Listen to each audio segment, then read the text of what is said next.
want any baby stick into the pan. We want to eat all of the babies. All of the babies in my gob, in my tummy. Okay.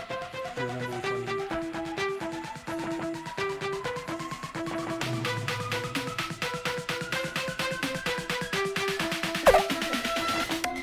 Excuse me, what was that?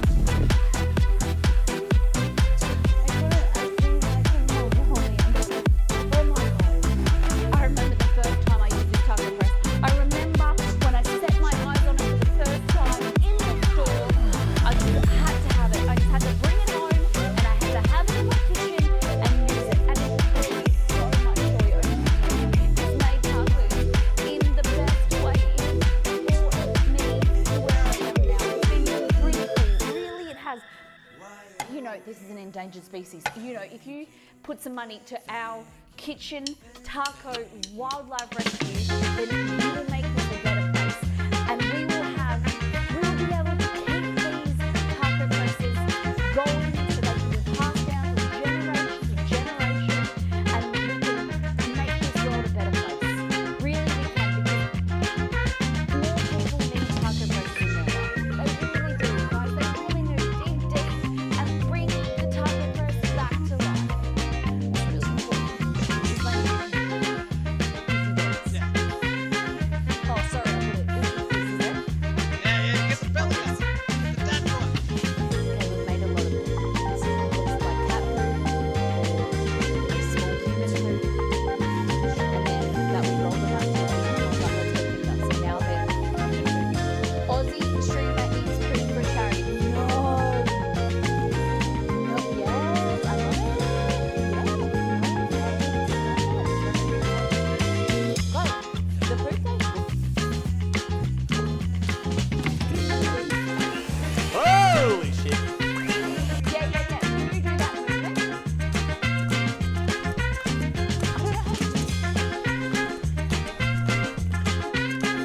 Right, bring the arms back. All the way back. And then punch. In the back. Making better decisions on online purchases.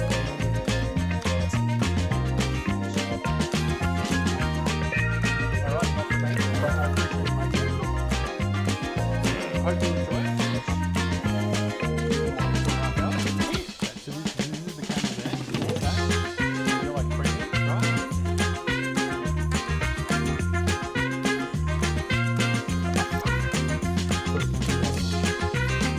Well, good thing you guys couldn't see that. 'Cause we had more camera.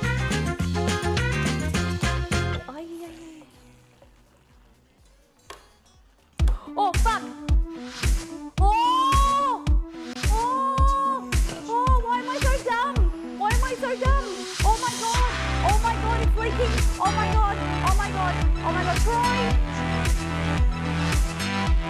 Oh my god, please don't explode, please don't explode, please don't explode. Boiling hot water, holy fuck, holy fuck, holy fuck, holy fuck, holy fuck, holy fuck. I need you to get me a towel.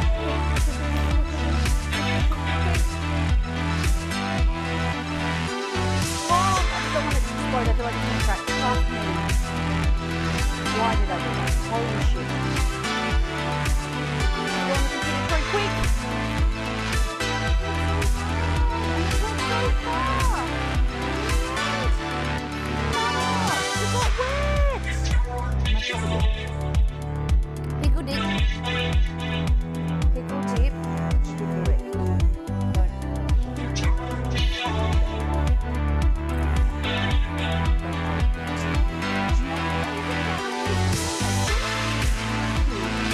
Molly juice and fresh orange juice. She took a dump on that mayonnaise. She told everyone that mayonnaise is really bad. Told everyone that mayonnaise is really bad. I need you to not spank Spank you on the front me. I need page. you to not do that. Why not?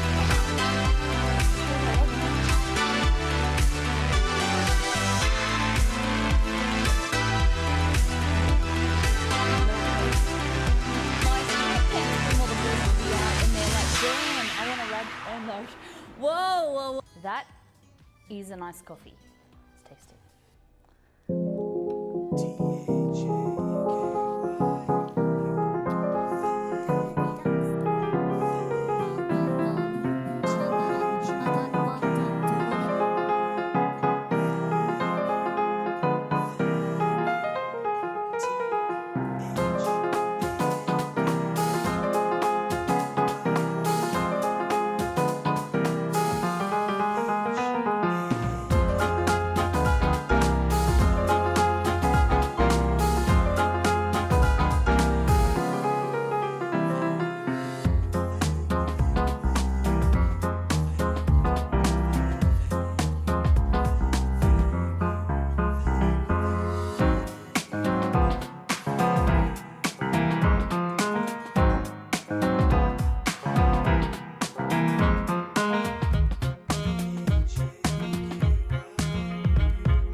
Good morning, good evening, and good afternoon. Welcome in. Hello. Hello, everyone. It wasn't, XC told me it wasn't a live mic, it was the highlights reel playing, the highlights trailer. We had to remap our stream deck, and so things have been playing a bit funny. We had to redo it this morning because we've got these bad boys back. Guys, welcome the new stream deck pedals to the kitchen. Round of applause. Welcome them in over here and over here. Ooh! Exclamation mark Elgato. Also got something that I was gonna unbox. I forgot our last stream. Guys, how you been? Welcome in. I'm very, very excited. I'm very lucky from the team at Elgato to get me my pedals back. We had a little malfunction and they went a bit loopy. We got some new ones. Is that my sweater? I love it. It's actually really comfy. Hello, welcome in. So today we're doing, push that out of the way. Today we're doing Italian Christmas. I was speaking to my uncle on the weekend about what he had when he was growing up, because both of his parents immigrated to Australia, and they came over really young, and what he would eat was what we're gonna make today. So we're gonna be making some lasagna. So Nana, who was Andrew's mum, would make like a primero, so like a first you'd have pasta, and then you would have cutlets. So we're gonna do some possibly chicken, thinly sliced, breaded. We might make them, we'll see. And then we're gonna be making some pistachio cookies. I wanted to make, I thought about it, both Exceed and I thought about it this weekend, but I think it was too late to get the mold for a panettone. I'd like to make them one day. It doesn't have to be for Christmas. Maybe we'll make them this time next year. But a panettone is kind of like a sweet, brioche enriched bread with like dried fruit and whatever you want. You can do chocolate chips and things like that. So we're gonna do pistachio cookies and maybe, what would you guys?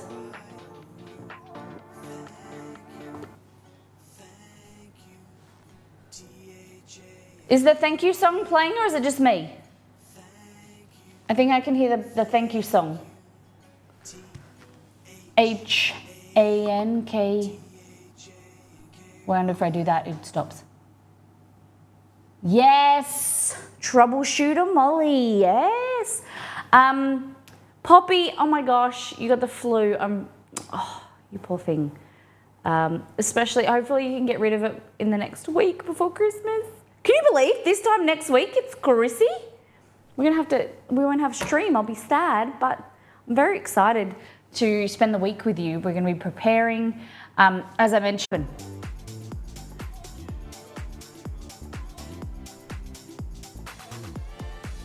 Oh. Hello? What happened? I'm sorry. As I mentioned, our stream deck is playing up. We've been remapping because we had to re-update it. And of course we only found out as we're about to go live. Hello, welcome back, refresh. Just tell everyone in chat to refresh. Yeah, so we're doing Christmas lights on Wednesday. So we're gonna be going out in the boat with Mum and Stepdad Paul, SDP. And maybe a few of their friends, I'm not sure. But we're gonna take you around. You'll be able to see Hal, their dog. It's gonna be fun. And then Friday is Christmas prep. So we're gonna be making some of the stuff that I'm taking to Christmas. But probably not a lot because stream's on Friday and then Christmas is on Monday. So I'll probably do prep Sunday night off stream. Exceed asked me if I wanted to stream on Sunday. Maybe we might stream on Sunday. Just be a real chill, making a turkey, like preparing my turkey, making my potato bake, and my corn dip. But What I was thinking, you guys watch a few other cooking streamers. I was seeing to take advantage of this cool stream, like sub and bit reward thing that's happening at the moment. I saw Cosmocat or Cat of Whimsy doing a cookie-a-thon where for every 300 bits or, oh, is it only to the 20th? You're kidding.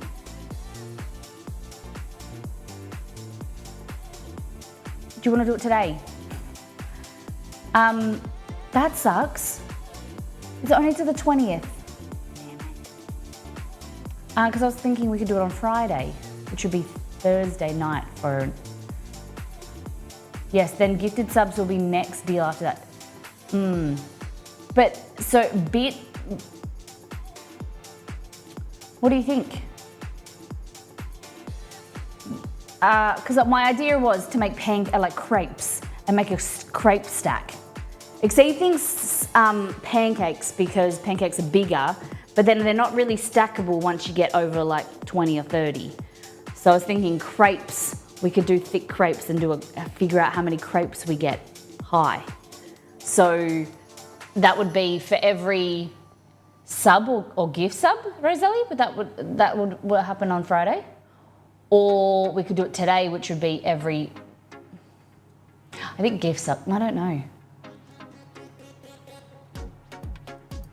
Probably wait till Friday. Whatever's better for you guys, better for you guys. Because what's the better deal? Because I thought that was cool, because Kat made, I think she was aiming for like 500 cookies or something. And Friday gives you time to prep. What am I gonna prep? Just eggs and butter and... Makes no difference to us dollar-wise, I don't think. Okay.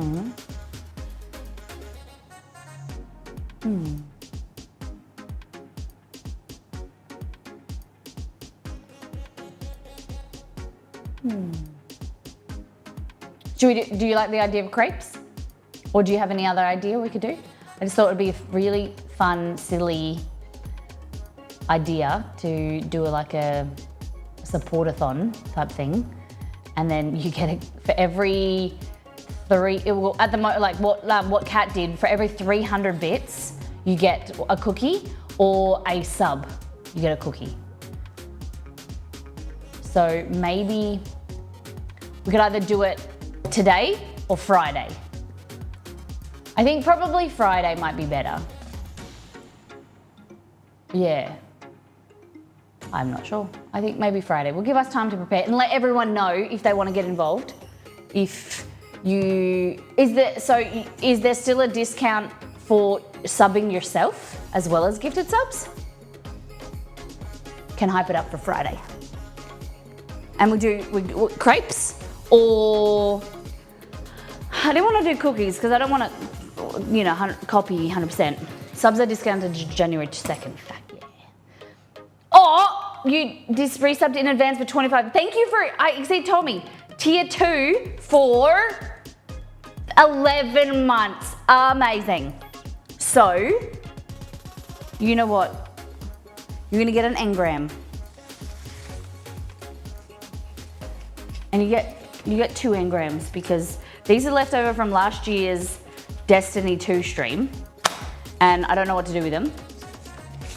Tier 2 costs almost the same as Tier 1 with the discount. Damn, does it really? Guys, well, thank you very much. I love that. And so I think the split is, see, I don't pay attention to a lot of details, if you noticed. So Tier 1 is 50-50, Tier 2 is 50-50, and then I think Tier 3 is 75-25? No, that doesn't sound right. That's too generous. But there is a different split for Tier 2 and Tier 3. Oh my God, it's so hot. It's gonna be 30 degrees. Hey Google, what is 30 degrees Celsius in Fahrenheit? 30 degrees Celsius is equivalent to 86 degrees Fahrenheit. So it's gonna be today. And then I decided to wear a sweater. Okay, let's stop talking. Let's tell you what we did last time on.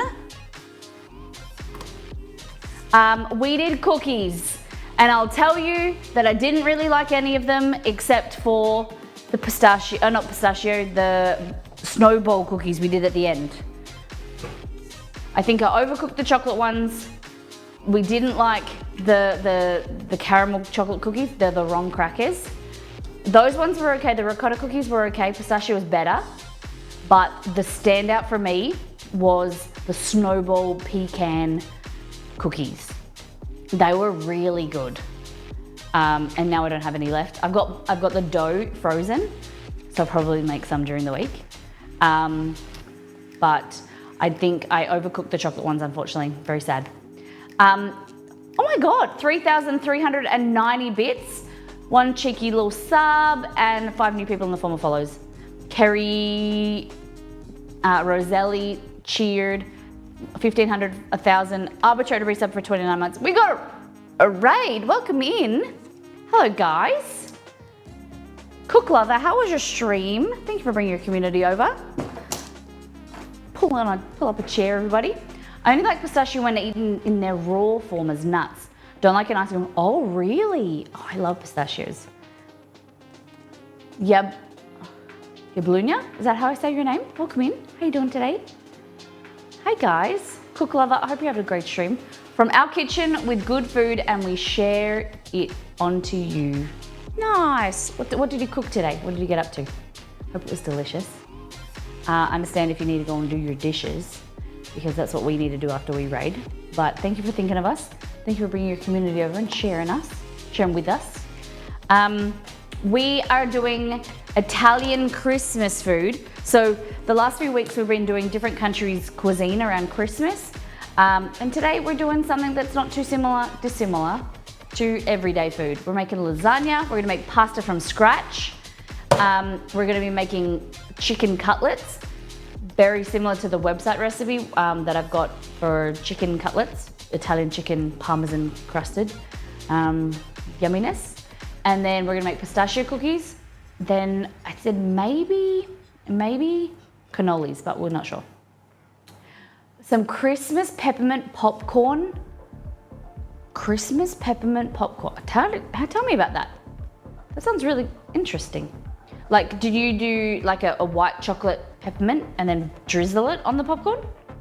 Tell me about this. Okay, Nido. That's the wrong pen to use. Interesting. I have been wanting to make, I've got to do it today. Probably got to do it today. We're going to make Christmas bark. Peppermint, white chocolate, milk chocolate, candy canes chopped up, spread over a nice tray. I think it'll be super delicious. Have you guys ever had peppermint bark? Chocolate bark? Nido. I'm giving you 2 because you cheered, you resub for tier 2. Nido, thank you very much. Romeo fell off the cupboard. Thanks, Nido. If you resub, gift subs, cheer over 300 bits, you get your name up there on the cupboards. What's the weather in Australia like this? So right now, today's weather is going to be about 30 degrees, which is about 89 Fahrenheit, I think. It's disgusting. Really, really disgusting. And I'm wearing a sweater and my aircon is pumping right next to me. Pumping hard. So we're expecting about 27 for Christmas Day, which is about, I think, 82. Hey Google, what is 27 Celsius in Fahrenheit? 27 degrees Celsius is equivalent to 80.6 degrees Fahrenheit. 80 Fahrenheit. And this is the reason why Australians live near the coast, primarily around the coast, to get nice afternoon, breeze from ocean breeze. And we live near the water. Pools, oceans, estuaries, lakes, things like that. So where we're going for Christmas, my mum and my stepdad live on the canals.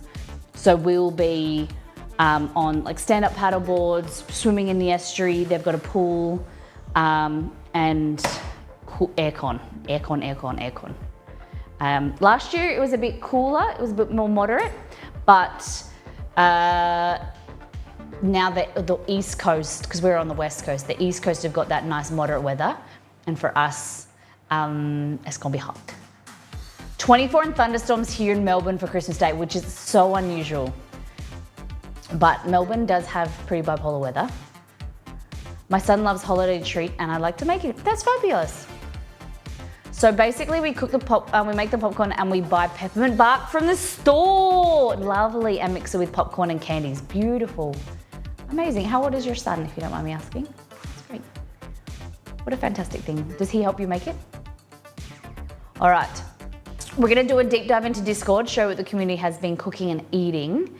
And then I'm gonna make this peppermint bark. We're gonna do it first thing so that it's not Italian related, but I think we should make it anyway. It's Christmas related, and that's what we're about here. Christmas. Okay, so this is from Sam. Sam got himself some maple syrup, some Canadian maple syrup. So you're more than welcome to share what you've been cooking and eating over the weekend, making. There's a Christmas channel as well that we should go through. It's just a way of connecting with the community, showing off, showcasing what you're cooking and eating and inspiring others. Margot made my carrot cake from the website. If you aren't aware, missmollymakes.com have a bunch of free recipes. I'm gonna try and get at least one up this week. I'm gonna do it. The chai syrup is gonna go up this week. Famous last words. But this is my carrot cake, which I think I'm gonna make this for Christmas. Heck, let's just do it. This is the most moist, beautiful, spiced Caribbean carrot cake. It's got pineapple, it's got spices, cream cheese frosting, it's delicious. And Margot was taking it to a friend's Christmas party. I love that. Thank you, Margot. I hope it was delicious. I want to know. I have never seen one of these before. So this is an acorn squash. How many of you, any Australians eaten, Nito, you're a veggie. You had an acorn squash before? I don't think they grow in Australia. What do you think? I've never seen one. Isn't that like a Kent pumpkin? No, because it's like, they're only small acorn squashes. Kents are huge. I've had a squash, but not an acorn squash. Yeah. I thought they were the, you know the yellow squash? The little, if you said an acorn squash to me, I would probably think those little yellow ones.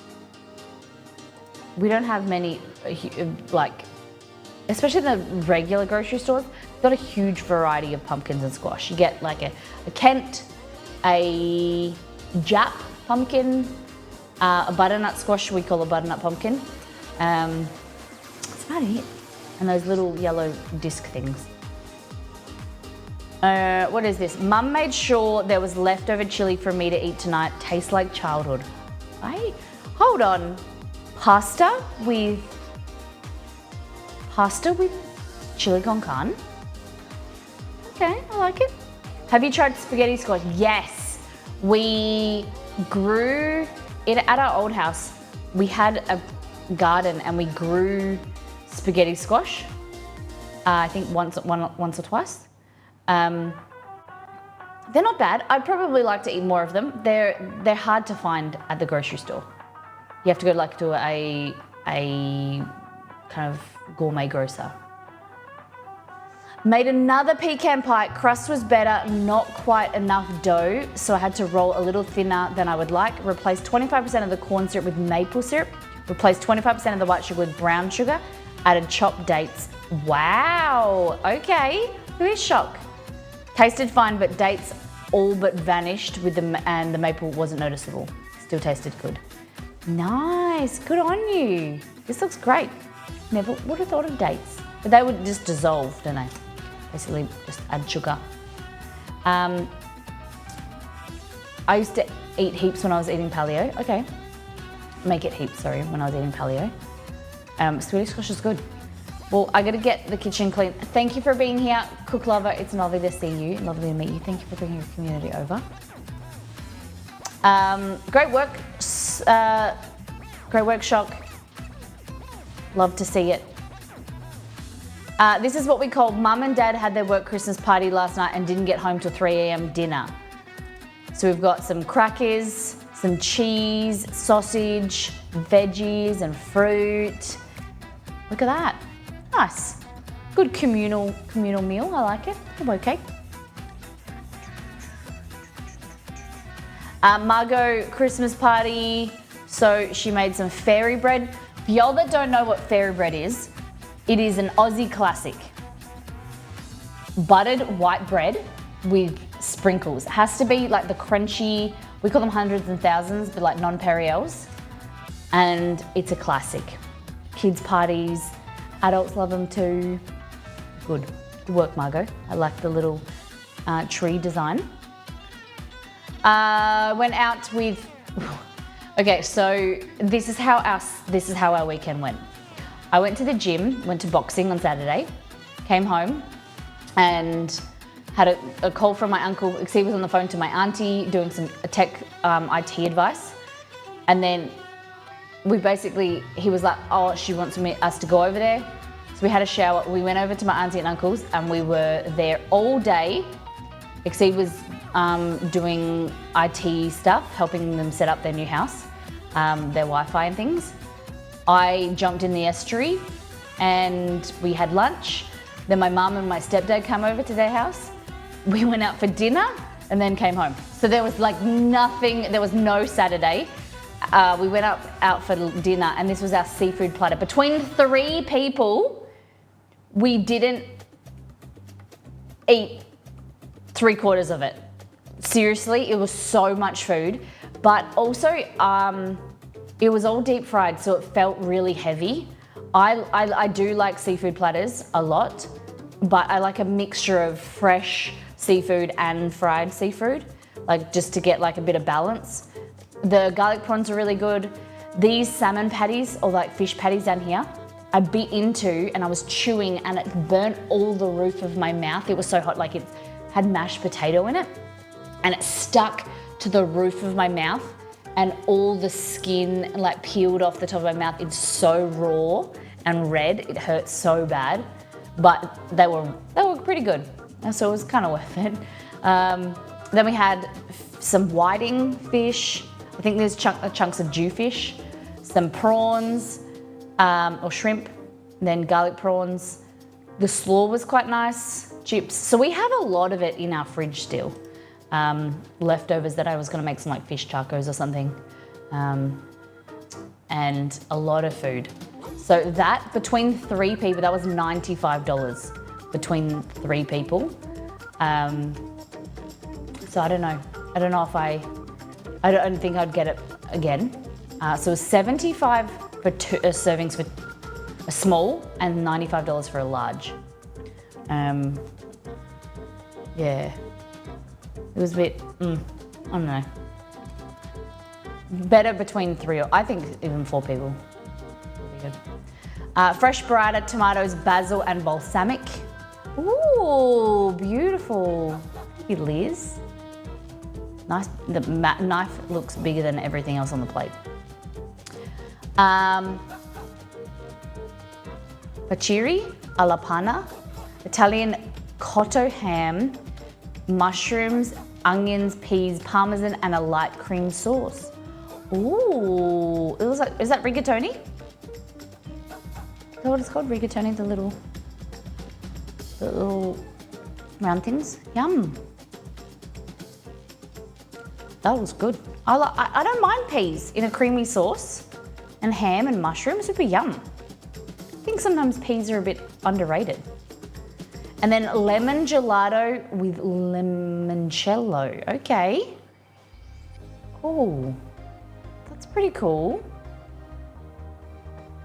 Lemon gelato with limoncello. thank you for sharing, Liz. Nice fancy restaurant. Fawzi made a simple meal of rice vermicelli with char siu chicken, spring rolls, prawn on sugarcane. I don't exactly know what that is. Lettuce, cucumber, mint, carrot, daikon with spring onion oil and nok cham. Yum. That looks fabulous. Hey, Nats Camp. This weekend's All Things Food is gonna be hype. Yeah. This time, like next week, it's gonna be delicious. I'm very excited to see everyone's like family version of Christmas. It's like Thanksgiving, the day after Thanksgiving as well. I love seeing everyone's food. And Easter, where everyone celebrates, but celebrates in different ways. I bought hand-pulled noodles from Costco. And so we had like kind of like a dan noodle style, but with chicken. And then spring onion on top. It was tasty. Probably, because I'd never cooked them before, I said to Exceed that I probably would have liked them a little bit chewier, but I was unsure of how long to cook them for. So they were a little bit soft, but they were tasty. Problem is, there's so many of them. The box, you know, Costco, the box is this big. It's like 1.2 kilos. So like, would you say like 2.5 pounds of noodles, dry noodles, no flavor, just, yeah, a lot of noodles. It's gonna take us a while to get through them. My breakfast, I've been kind of like focusing on gut health a little bit more. So I've been having yogurt, I've been having kefir mixed together. Basically I get frozen raspberries, pop them in the microwave to like defrost them. Yogurt, kefir, LSA, which is linseed, sunflower seeds and almonds, and then some pecans, a little bit of maple syrup. Really good for you first thing in the morning. There's my little foot. Kate, much needed white chocolate mocha. She has 3 days off. Ooh, so you have 3 days and then you're gonna have 2 days at work and then you're on holiday that's amazing. So she's got a white chocolate mocha and she's got a work car at the moment. I think she's driving a Hyundai. I don't know what. Kate does like novated leases and things like that. So they try the cars to then recommend to their clients. Very cool. I bought a motorized pasta machine. It was cheaper than buying the attachments for my stand mixer. Nice. Motorized pasta machine. So it's not an attachment for your stand mixer. Can you post a photo, Hells Bells? Because we're gonna make pasta today, but I'm using the KitchenAid attachment. It's probably the most used attachment that I have. Oh, what? No, it's not. I bought a motorized pasta machine. Well, it's wrapped under the, but you could just get a photo from the internet. I always forget I have a pasta attachment for my KitchenAid. It's the noodle one. Yeah, the spaghetti one. I think it was the first, after Exceed bought me the KitchenAid for Christmas, I think the following birthday, he gave me the set of 3, which is the lasagna, the fettuccine, and the spaghetti. Does penne, okay, I think I know that it's an extruder. I have that as well. My auntie bought that for me and it's a bitch to clean. Is yours hard to clean? You know the Atlas Mercado pasta machine? You can get it with a motor. I don't know that one. Nito, do you know that one? Can you Google that and put a photo in All Things Food for me? Is it too much to ask? You can tell me if it's too much to ask. Kaz chili con carne enchilada bake. Excuse me? Tell me how this is made. Chili con carne enchilada bake. So you make the enchiladas with the chili con carne and then bake it?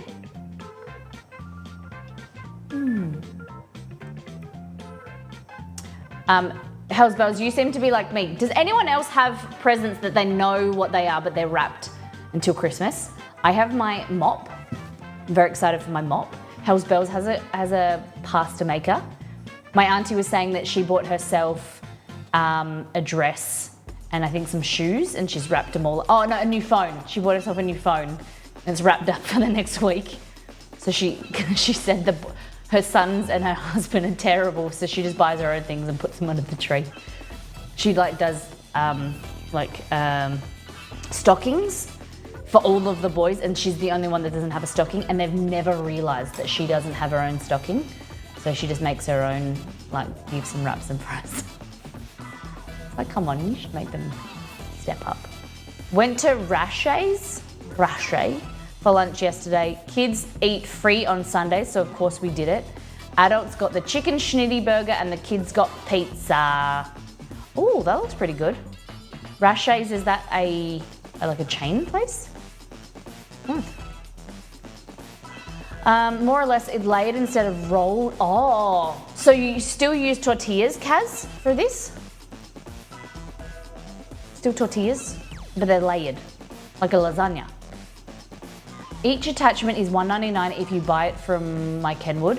I need the pasta roller and the tagliatelle, and would have cost me $398. Pasta machine separately was cheaper, and then you get the pasta things included. That's good. Amazing. Beware HelloFresh shepherd's pie from last night. Finished in two individual dishes instead of baking it in the too large pan. Hey, nice. Yum. So we're making lasagna today. I'm excited. Thank you, Nita Burrito. Look at that. Nice cheese on top. Look at you guys. Shepherd's pie, chili con carne. North Americans are getting cold. Seems to get some more warm. Look at all this warm food. We've got except Liz, she lives in California. But we've got pecan pie, chili con carne, and enchilada bake, and now shepherd's pie. The Americans are cold. Okay, so this is motorized. That's pretty cool. I'm lucky that I've got my KitchenAid one because I wouldn't buy a hand crank one. No way. I'm too lazy. This is very cool. And it clamps onto the bench. Fabulous. I'm so excited for you. All right, thank you everyone for sharing. Oh, hold on. There we go.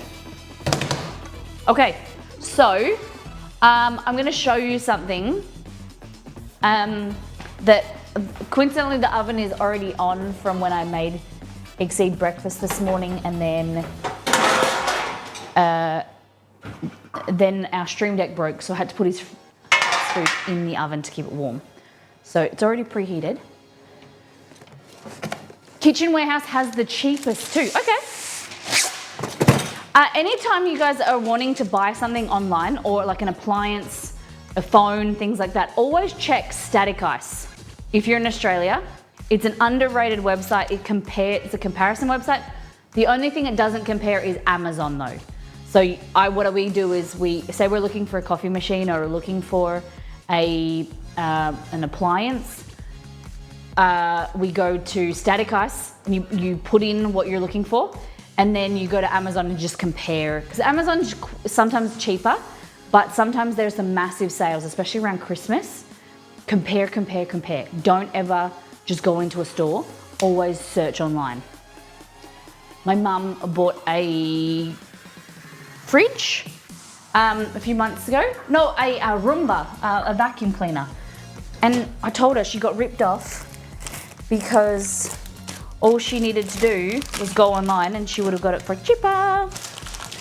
Okay, so I'm just in the back. I've got some candy canes somewhere. Just like candy canes are Christmas.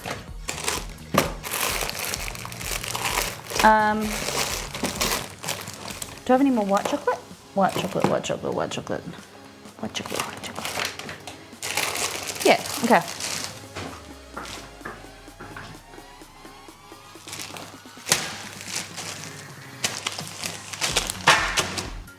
Nito says, how is everyone's Christmas shopping going? I only buy for Mr. B. It's easy. Easy peasy. Well, I am still waiting to buy Exceed's big present for his birthday. I told you guys I looked on Black Friday and there was a really good deal on something that I wanted. And then I thought, no, because in Australia, Black Friday is kind of still growing, but Cyber Monday is where you buy tech stuff and there's always better deals. So I was like, I'll wait. I nearly pulled a pin and I'll wait, but I waited, sorry. Then Monday came around and it was on sale, but it wasn't as good. So then I was like, crap. And I've been waiting and I just wanted to get it. There was another, I laid in bed at night and I was like, I'll just have a look. I found it again and it was on like $400 off. It was on a great deal. And then I was like, oh, I don't want to buy it in bed. I'll wait till the next morning. Seems like there's a sale on. I'll wait till the next morning and I'll go online. It's when I get it on my computer. Going on my computer, it wasn't on sale anymore. What the heck? So I'm a bit annoyed. So I'm thinking I'm just gonna give him something small. Oh, I've got a few gifts for him already, and then we'll just go in Boxing Day because I know that there'll be the day after Christmas. There's huge sales. We'll just have to do that. But I was annoyed.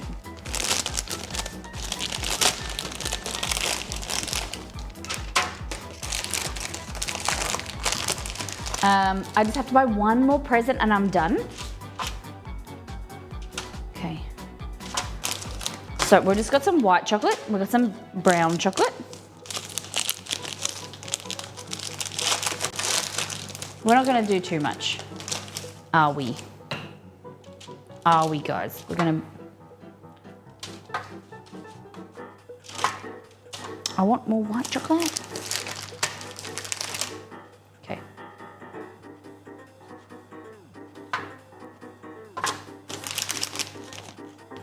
Oh, we'll just do the whole lot. Hey Mary, welcome in. How's your Christmas shopping going? But Exceed has done, so far Exceed's won Christmas. Exceed's very thoughtful. He's great at gift giving and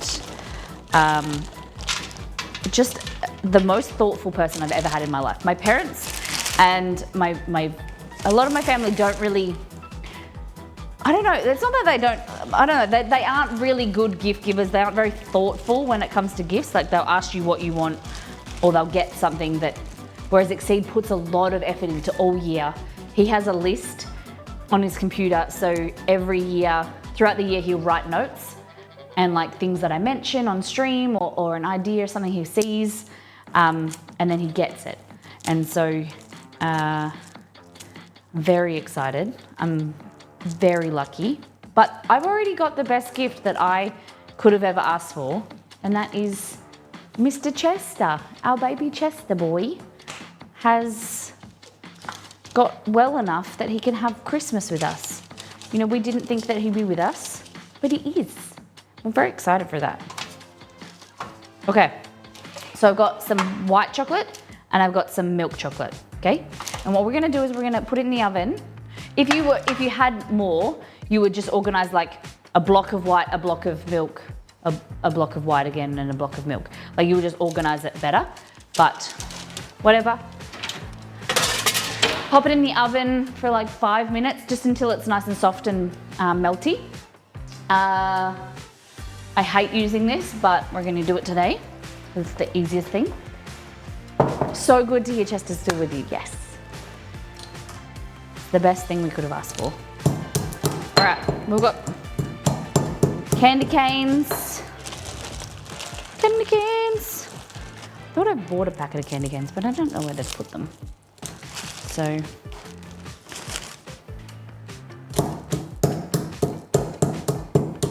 you know what the worst thing is about Christmas? One of the worst things, Christmas food, is the fake candy canes that aren't peppermint flavored. That is the biggest debate. You go to eat it and it's not candy cane flavored. Candy canes should only be mint. Don't give me some raspberry apple shit. I only want peppermint flavored, okay?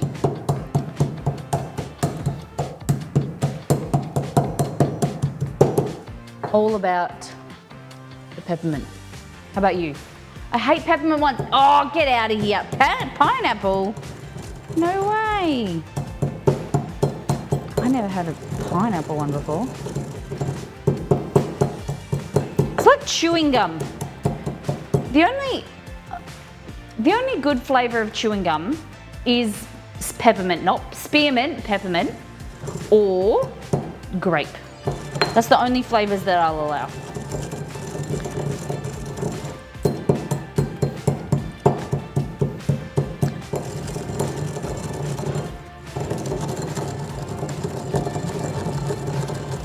All right, so we got mint. Oh, it's not very good. Let me see if I got more in the back. They're a bit like chewy. I think they're a bit old. Okay, so we've got musk sticks. Oh, there's a candy cane. I don't know if that's... Hold on. We got a new packet. Here we go. Festive candy canes. Let's go with these ones. These ones look better. Oh, do they? We'll see. They are crunchy.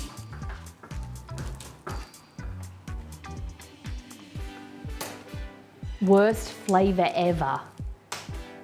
I agree with peppermint chewing gum. Thank you. You have never had Hubba Bubba? You know, Hubba Bubba. The bubble gum. Well, yeah, so I said chewing gum is different to bubble gum. Do you think? Okay, we got it. So, Hubba Bubba, but not grape. What do you mean?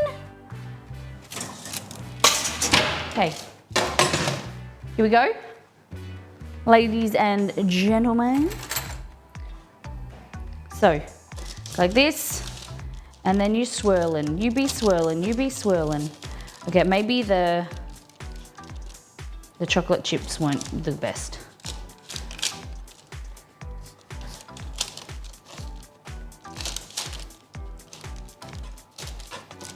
And a little bit of peppermint extract.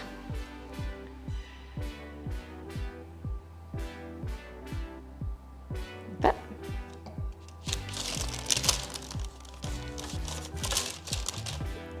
Okay. I wanted a little white chocolate, but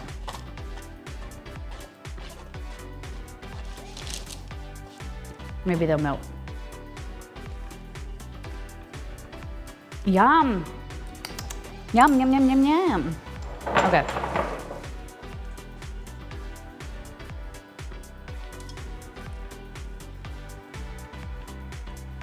Look at this.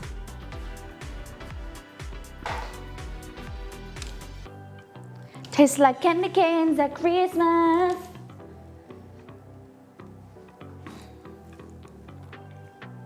Okay.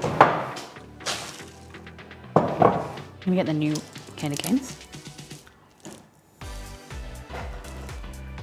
How easy is that? And then we're just gonna refrigerate it or put it in the freezer and it'll be able to break it into bark.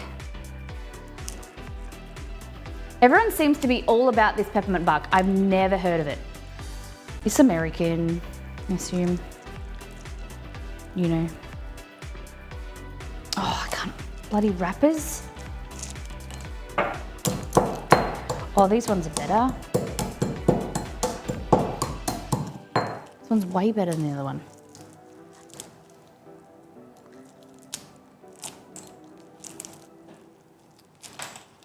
Hubba Bubba, yeah, classic. Classic. Have you had the grape one? The grape's the best. Okay, someone needs to figure out the candy cane wrappers because these suck.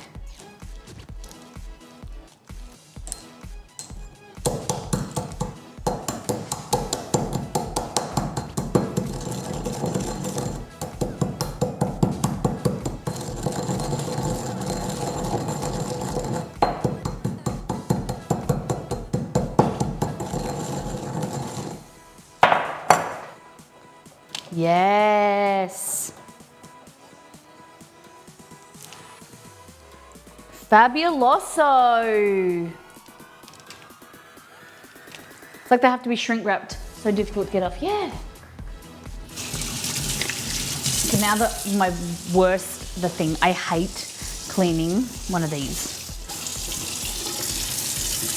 hate, like using a mortar and pestle is okay, but I hate cleaning them. I'm just gonna rinse this because it's easy. But like when you get garlic and pesto and everything in them, I'm also a weakling and it's very heavy and awkward to hold. Okay, we did it. I hate cleaning a whisk. The dishwasher, baby. Dish or washer. Okay. So the chocolate chips are kind of spreading because the pan is still a bit warm, but they're not. It's not ideal. Don't use chocolate chips. Okay. Use a block of chocolate. Amazing. Now, take this. Try not to eat it. Put it in the fridge, and then come back to it later. What are your favorite Christmas treats? So like for me, Ferrero Rochers are big for Christmas. I suppose it's like good branding from them, good marketing, but always have eaten some Ferrero Rochers around Christmas. Love me some rum balls. What else? Some people like Toblerone. I'm not a massive fan. Too sweet. What do you like to have? Christmas like candies or cookies or Ferrero Rocher is better than Lindt. Yeah, I'd agree with that. I don't really love Lindt other than the bars. They're good for cooking and I just find Lindt a little bit too oily. Swiss chocolate is a little bit too oily, especially those, you know those Lindt bowls? If in Australia you let them get any temperature like out of the fridge and they just turn to mush and they're so oily. They're not very good. So you leave them in your car, or no, you leave them like you just transport them. My grandma used to give them to Easter and they just always got too warm and then you just go to open them and they would just be like a puddle of chocolate, oily chocolate. Never made pepper bark before. Guess you can only use chocolate. No, Nutella wouldn't set firm unless you wanted to keep it in the freezer. Even like Nutella's not right. You need chocolate. Good quality chocolate's better. Raffaello, not better than a normal Rocher. Nah. I do like Raffaello, but they're too sweet. Nutella is just oil, so it won't firm, unless it's frozen Nutella. But you can get a little bit of Nutella and swirl it through the chocolate if you want. Rosalie? Good question, great question. A lot of people might be asking the same thing. Okay, let's now become Italianified. Okay, we're making Italian food. So, we're making lasagna, inspired by Shadi. Shadi made lasagna last week and I've been thinking about it. I thought, why can't we do the same? Shall we make our own pasta? I was thinking, we won't probably, because lasagna takes a lot of steps, so we might not be able to get too much other stuff done. But I wanted to get the pistachio cookies made. Okay, so first things first. Sugar in it. Okay, turn to recipe number 27. Pasta. Look at this. We did this on stream. We made all these different colors and varieties of pasta. So this was chocolate pasta. This was using turmeric. The pink one, I think beetroot. The orange one, you wouldn't realize the orange one was actually tomato. It went, instead of pink, you'd think a tomato would go pink, but it was actually orange. And then green was food coloring. So they were all natural except the purple one. Pretty cool, hey? Yes, good one, Roselli. Merch is on sale for the next few days. So it finishes on Friday. Your orders will all go out. They won't get there for Christmas, unfortunately. unless you're in Western Australia, but up to 45% off. The sale will go back to normal from next week, and there won't be a sale like this ever. 45% off is everything. Everything is we're losing money on, but we wanted to get it into your house. We want you guys to get the merch, and also we know that the cost of shipping is so expensive, and so we would like, you know, to recoup a little bit of the money if we can, not all of it, but get it into your house and you enjoying it rather than being sitting in our spare room. And you get a note from myself and Exceed, personalized, and a little gift. We're giving away a little gift as well for all orders. But I don't want you to lose money. We're losing money by it sitting here, so we'd rather do a discount and get it into your house. Okay, so we need 2 cups of plain flour, 3 eggs, very simple, and some olive oil, salt, and we're gonna need a roller, okay? I love my personalized note. Hey, I'm glad. I'm very glad. Okay, 3 ovos, 3 eggs. We're gonna use bread flour to give it a little bit of chew. Oh wait, do I have? No. Oh, we'll use plain flour just so you guys, same. Just easier because you guys will be able to replicate it the same way anyway. And then we need KitchenAid and the rollers.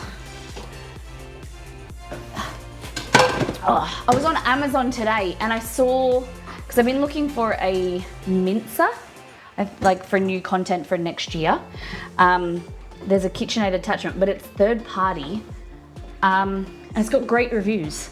So I put it on the wish list. It's only like $70, I think, compared to, I think the KitchenAid one obviously would be better because it's first party and it's probably a little bit better quality, but it's like $200.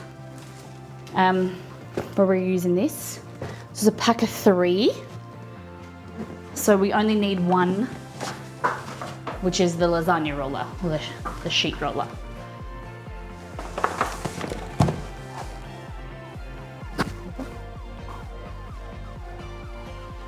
So I think I'm just trying to find things for like next year, things we can use for fun content. We discussed maybe doing some more photography behind the scenes, make something on stream and then photograph it would be pretty cool. Nido says, I will gift a sub to the next person who does a merch order. You're so kind. That's very lovely. You're making pasta from scratch? I was like, pre-made pasta would be enough. We're gonna make it all from scratch. I thought it'd be fun. Okay, so what we're gonna do is just use a regular bowl. You can do this, can definitely do this on the bottom, on the bench. It is a little messy. So get out Miss Molly mat, pop it on here. There we go. Yeah, Roselli, it's all fixed now, and I think Roselli was working it to the bone, so it had a little issue, but now it's all fixed. This is, you would not know, this here is, so Exceed and I have been together 9 years. This is 8 years old this year, this KitchenAid. 8 years old. Just amazing. I always wanted one of these, always wanted a KitchenAid or a stand mixer. And it was one of those things that I was kind of like saving for, a big expense, and Exceed bought it for me for Christmas 8 years ago. And even he says that it has been probably one of the best purchases as a gift, because then for the following years, you can buy attachments, and it gets a lot of use in our house, mainly for bread, for kneading stuff, but it's a workhorse. It's really all mechanical. There's no like smarts or touch screens or anything, so not much to go wrong with it. Big fan, big fan. And there are heaps of sales on them all the time. I think if I got another one, I would get one of those tilt, not the tilt head, the bigger bowl one. But I actually don't know if I'd need it. I don't make huge portions all the time. You got the glass bowl, amazing. Do you love it? Is it good? Amazing. Stock take sale, Boxing Day sales, Black Friday sales, yes. We had one in the restaurant, but I always wanted my own. Yeah. I need to tighten the head. Yours jumps like this, mine does that too. I need to probably tighten it. Okay, plug it in. So here we're just gonna use, as I said, they just stay in the box. It's just easier to store them. Probably needs to be wiped a bit, but just like that. And you take this off here. Pop that in there. That on. Easy. Your birthday's in November. Guys, we need to organise something for Exceed's birthday is on the 26th. So maybe we create like a no Exceed channel, or maybe there is a no Molly and Exceed channel, but mods, because everyone always forgets the 26th, forgets him. So maybe we could organise something special for him that he can't see. It's hard to organise it because when he can see Discord. There is a no Molly and Exceed channel that we don't really have access to. I think there is. All right, because his whole life, I try and make a big deal of it, like just us, but it's really hard because for my family, Christmas is a big day, but the day after Christmas is where you it's more relaxing. On Christmas Day, you're doing family stuff and it's busy. Whereas Boxing Day was always a day where you would be by the pool or, having friends around. Barbecue is really chill. But then also to make that special, we occasionally do just Exceed and myself stuff. And, people forget his birthday. I understand, but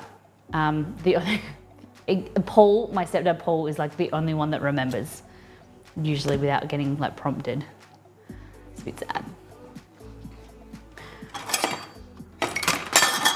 My cousin born on Christmas Day and she hated it all. Yep, and it is and he understands that. And I said to him, just pick a year, pick a day, pick a year, pick a day, any time of the year and we'll celebrate. He's like, no, but I want my birthday. And I was like, but I want to make it special for you that, everyone remembers and we do something great. Okay, so 2 cups of flour in there, bang. I just want him to know how loved and special he is from people outside of me. Okay, salt in there, and then like that. So I like to use a chopstick because you know me. What we want to do, make a little well in the middle, crack an egg. You could do whole eggs, which I'm doing, or you could just use egg yolks and you have a much brighter yellow dough.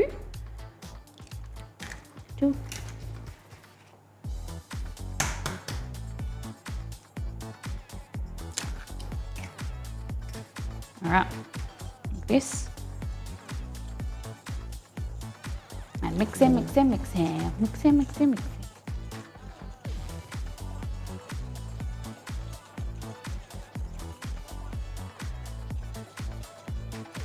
Beautiful.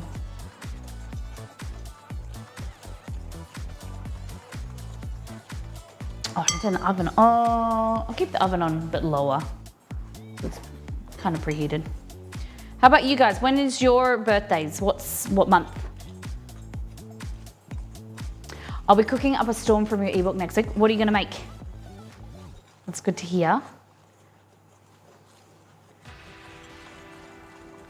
I am gonna be doing, of course, daiquiris, margaritas. I'm very excited. February the 7th, nice. My hubby's boss is the 26th, always makes a point, and always make a point to say happy birthday. That's great. Mary, that's lovely. Malfatti? What is malfatti? Molly, why do you always crack the egg on the flat surface and never on the side of the bowl? Chef always yelled at me but never explained it, never thought to look. Okay, so give me one moment. What happens when you crack on the side of the bowl is you're actually cracking the egg shell, but then forcing the shell to break like off into little shards, and it kind of goes inwards. Like if you think of like that's the shell and you're pushing it like inwards, it's gonna crack off and you get smaller shards of egg. Compared to on the flat surface, you're cracking the shell, but it stays intact with the membrane. So then with your thumb or your hand, then you control where you crack it, and then you basically pull it outwards when you crack it like that. You're actually removing the chance of small shards from going in the shell. Small shards of shell going in the egg and then into your dish. So it's just a better way of controlling the crack. I'm gonna add another egg in here and I'll show you. So you could use olive oil or you could use an extra egg.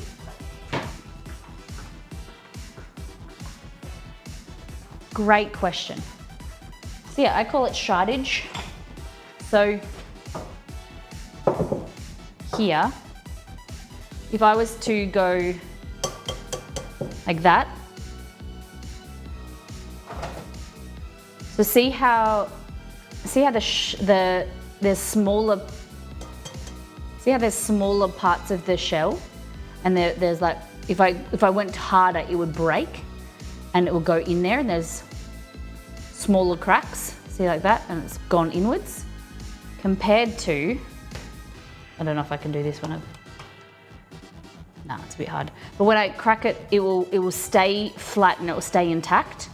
And then I can use my thumb to then crack and pull outwards rather than push in. Get me? Get what I mean?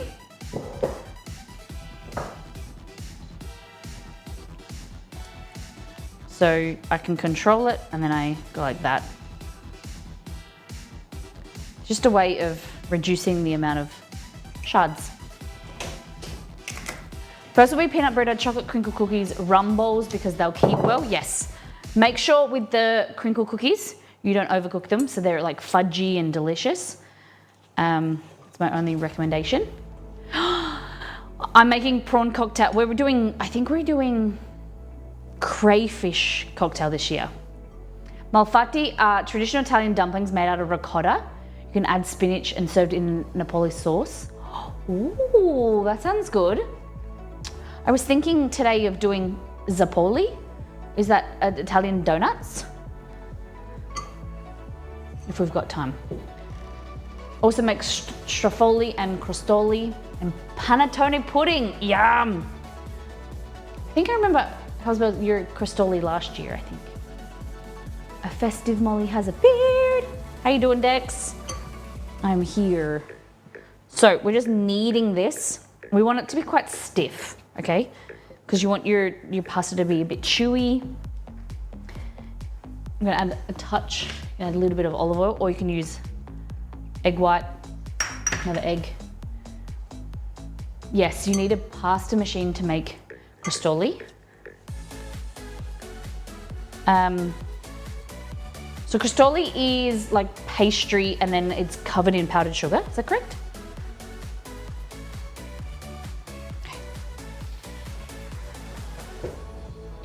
Like that. My pedal is a bit too far to the left. Yum. Tell me what you guys are making for Christmas food. I am on turkey. So I'm doing my citrus herb turkey, or I think herb chicken on the website. I'm making that for the family. I'm doing my Mexican dip again because it was so popular last year. The warm Mexican street corn dip, also on the website. See, this is what I tell you. I make foods on the website that I make very often. That's why the whole ebook thing, the Christmas ebook that we released, it's all recipes that I make every year. Pastry rolled thin, fried super quick and sprinkled with ice. Yeah, it's so good. Okay, so that is your pasta. Keep kneading, or what you can do is put it through the pasta machine and it kind of compresses and rolls, stretches for you.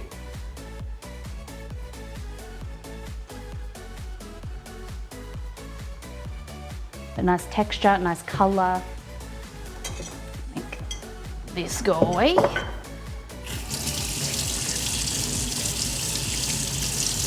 If you're just joining us, we're making lasagna, so pasta from scratch. We're gonna make our ragu.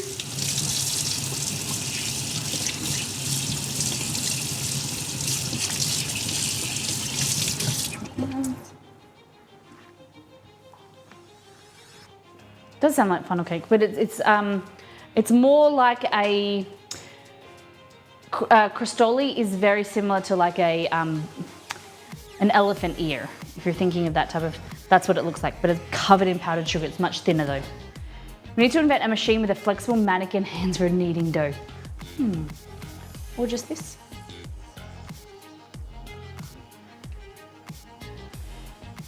Oh, sorry. Oh, egg white. Okay. So we're gonna just pop this aside and just to let it relax so that we can keep kneading and stretching. That's looking good. I'll grab one of these. This is a shower cap. This goes over top. When I can't be bothered using cling wrap, I just use this. There we go. KitchenAid should make a little hands attachment. $5,000. Okay. We can move that out the way. It will still be in your view though. There we go there. Let's check this out.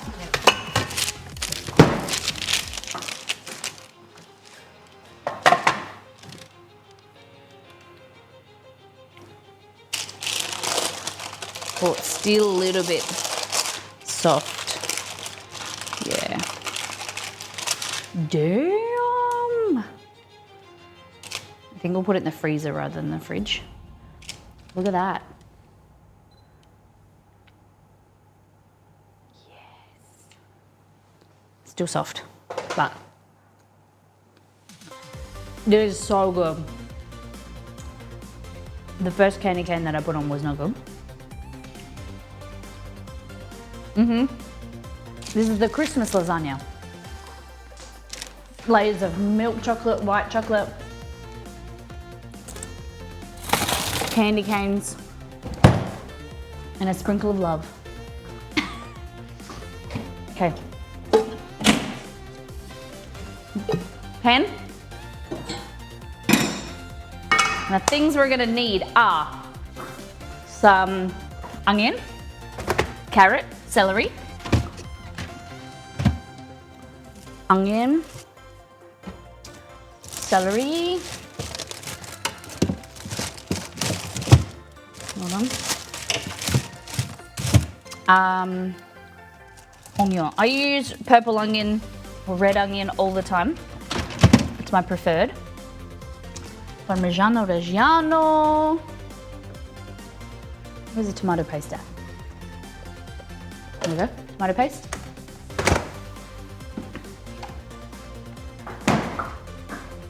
Are you gonna make the bechamel as well? I will. Yep.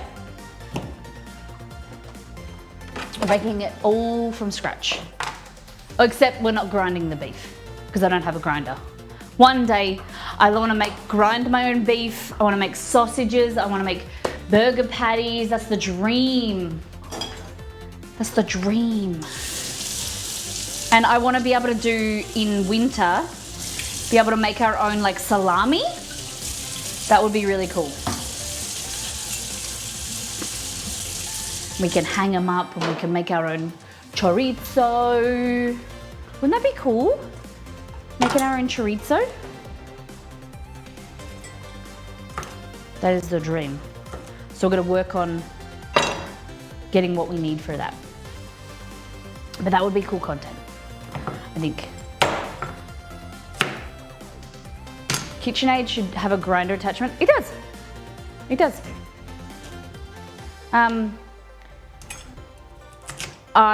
So they have a grinder attachment. The metal one is a bit more expensive, which is recommended because the plastic colors and like discolors, and it also discolors and it cracks, whereas it should get a metal one. Okay, take those ends off. Okay, so what we're gonna do, the plan is we're gonna build the flavor. Flavor is where we're gonna get to, okay? Flavor Town. So I'm just gonna wash these. So we're gonna build on our flavor with our mirepoix. So celery, carrot, and onion. I use red onion, but you can use brown or yellow onion. That's a big carrot. It's a little bit big, isn't it?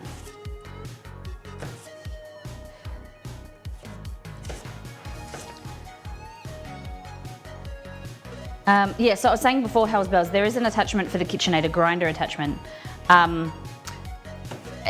that's a third party, so it's much cheaper, but it's got really good reviews on Amazon. So that's what I was looking at this morning. You know, always, if you get first party, like KitchenAid's their own attachments, they're gonna be better quality and, you know, better reputation, but they're quite expensive. So I was looking at if it will be worth getting a third party one. The grinder is great for veggies when you make more. Oh, that's a good idea. Oh, I never would have thought of that. Okay, turning this bad boy on. No. A little bit of oil, olive oil, the best. Plate bowls, aka pasta bowls. Best. I only really use bowls for stuff like porridge, soup, but we love pasta bowls. Okay. That looks like when I start making bolognese. Yeah. So carrot, like this. So you want to get as much flavor in each mouthful as you can. So one of the biggest things that home cooks don't do, that professional chefs do, is chopping your veggies really small and really fine, because then they basically cook down to nothing and impart so much flavor into what you're making. What's a pasta bowl? It's a sports event. Happens one time a year. The second Monday of January. After the Super Bowl, then there's the pasta bowl. Or maybe before, because it's carb loading. Did she say doo-doo? She did say doo-doo. Okay.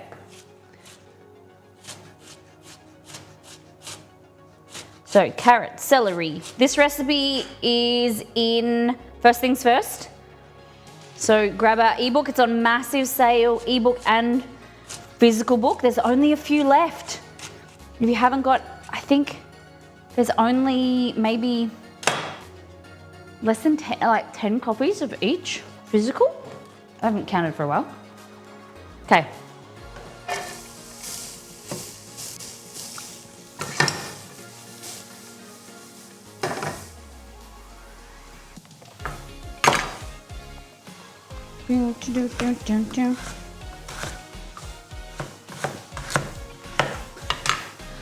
One moment, I'll just move this stuff out of the way. I'm just gonna set my laptop up. Hello, Chivesta. Yes.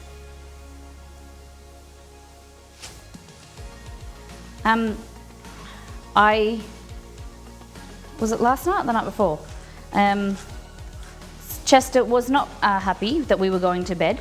He felt hungry, so he was scratching, and it's, you know, usually Romeo is the food orientated one. Chester was scratching our buffet, which is our like kind of like a set of drawers. He was scratching the buffet, sitting on like his standing back legs, scratching the second drawer because that's where his treats are. He wanted a little midnight, you know, nighttime snack before we went to sleep. Never done it before, ever. But he is becoming more food orientated since he's been on his steroids. So it's okay. He can have a little snack at night time. Hey, have you said hello to everybody? Big stretch, big stretch.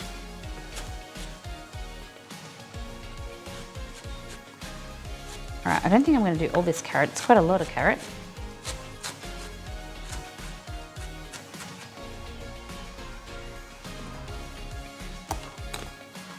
Another carrot.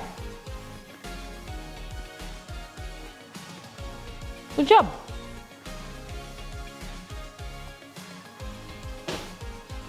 He really loves, I don't know if I should say this because I don't know if dogs can eat it. Hey Google, can dogs eat nectarine? On the website masterclass.com, they say, dogs can eat nectarines in limited quantities. Nectarines are rich in vitamins and antioxidants and low in caloric content. Okay. However, as stone fruits, they contain a pit that can be harmful to Oh dogs. yeah, I would never give him, I'm not that retarded. Oh, sorry, shouldn't say that. Not that silly.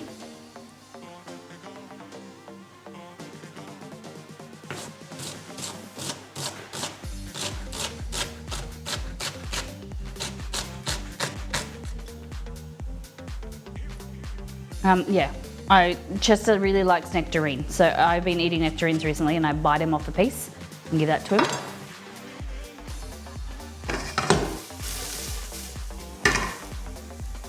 Okay.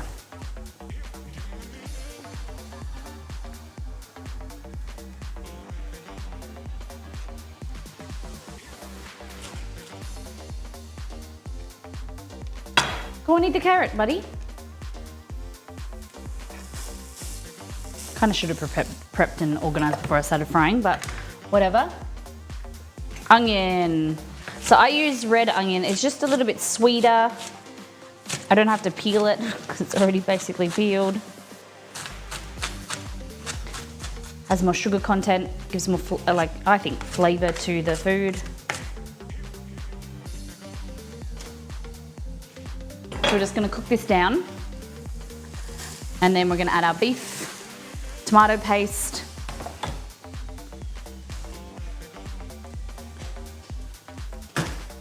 Can't have too much carrot and raw. Raw carrot, did you say? Not a bit of colour. Lovely. Red onion, oh, red onion is great raw, yeah, totally. They're like 80 cents. All right, so what's next? Got our mince. I'm gonna get this underway before. Do you guys know the difference between a plate bowl and a bowl? When we were discussing it before, have you seen the difference? You know what we're talking about?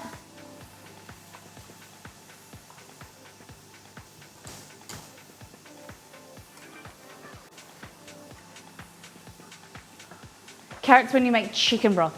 Oh yeah?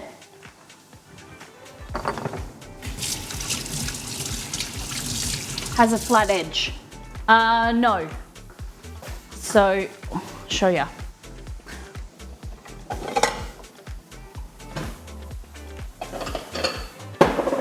So this is a bowl that you would have soup with, right? This is what a bowl you'd have soup in, you'd have cereal in, whatever. This is a plate bowl. It's much wider and it's nicer to have, because you can have like a burrito bowl or something and everything's just spread out a bit more rather than on top of each other. It's called a plate bowl. So it's got like a wider lip. Call them pasta bowls. Okay, pasta bowl. Okay, cool. More you know. So I would call a pasta bowl a bit wider, like, yeah, a bit bigger. But yeah, I get same. Wow, thanks to Worst. Oh, neato. So I did a food order yesterday because it said if to get your shopping, to get 1,000 extra, 1,000 extra Woolies points, you had to put your order through by the 17th, which was yesterday, right? So I thought, oh, okay, I'll do my grocery order now because it goes through. I thought that it would go through, and even though it doesn't get delivered till next week, Woolies points, whatever. But I put it through. It was a massive order because it was all our Christmas food. My dad asked for prawns. It was like a $250 order for Christmas food, and I didn't get the extra points. So I'm so annoyed.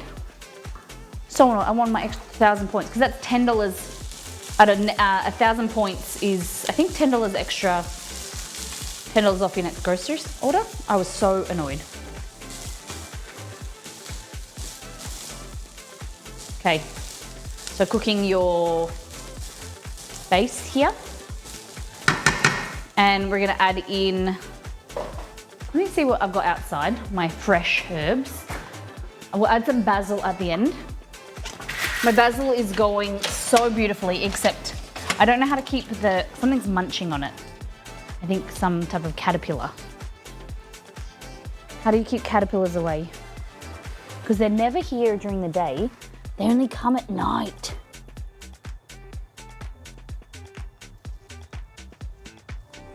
Bloody bugs.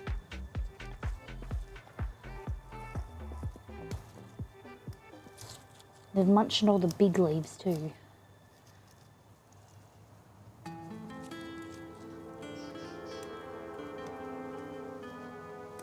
Is it still safe to eat a munched leaf?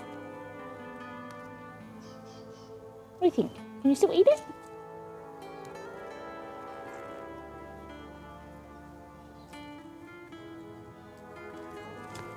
Okay, I'm gonna grab some parsley. Parsley, and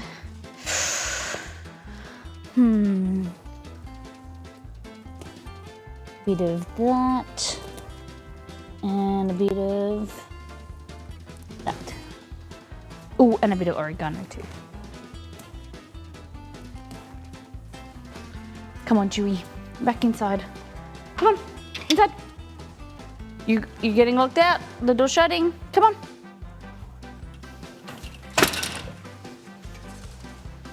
Oh shit. Okay, so I've got some rosemary, some thyme, and some parsley. Are you kidding me? You're selling your aprons for $14.50? The small ones? Yeah, they're on a sale.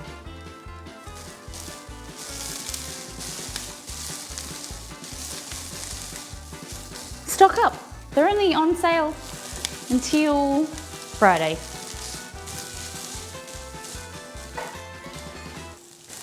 All right. So add your fresh herbs in there. We're going to add some tomato paste. You might ask the bug if it's done with it first, just as a courtesy.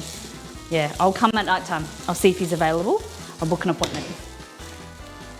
Okay, tomato paste.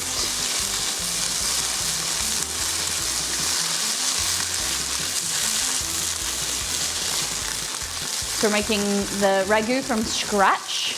The tomato paste is going to give you some really beautiful richness. It's concentrated flavour.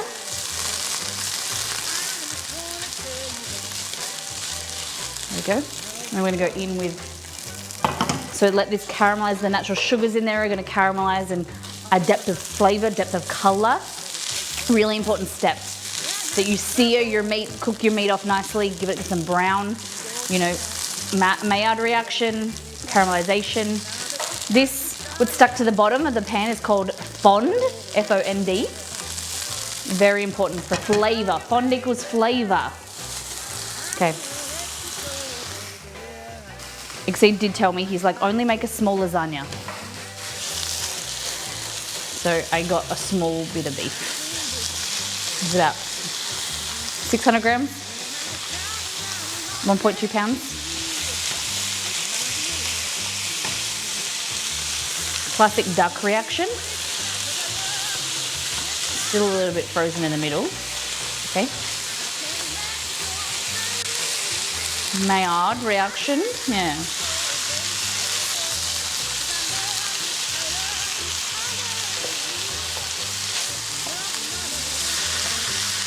So we were discussing Friday's stream. If you're around on Friday, Thursday night, we're gonna do a little fun event. So every sub, gifted sub, or 500 bits, we're going to do a crepe competition. So we're gonna try and get as many crepes as we can. So for one crepe equals a sub, a gifted sub, or 500 bits. Okay, a little bit of fun. So be here Friday. We're taking advantage of Twitch's offer at the moment. That I think there's 25% off gift subs that start this week.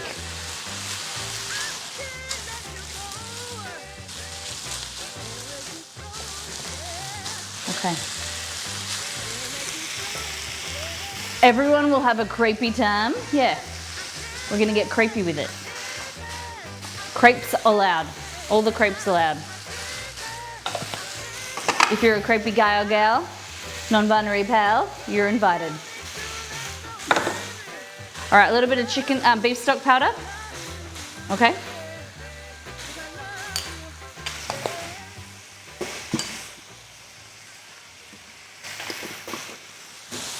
Look at this. Beautiful.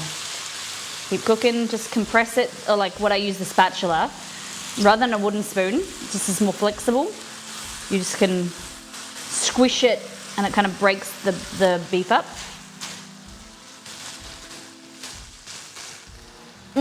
Delicious! Delicious, delicious! Okay.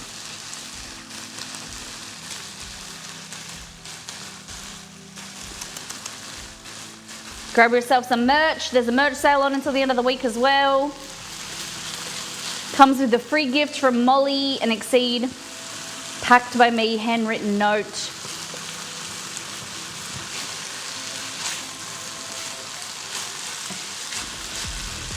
Up to 45% off. Even the ebooks, which we don't usually ever put on sale, because we don't need to put them on sale, they're not physical, the ebooks are on sale. It's helping to pay for Chester's care.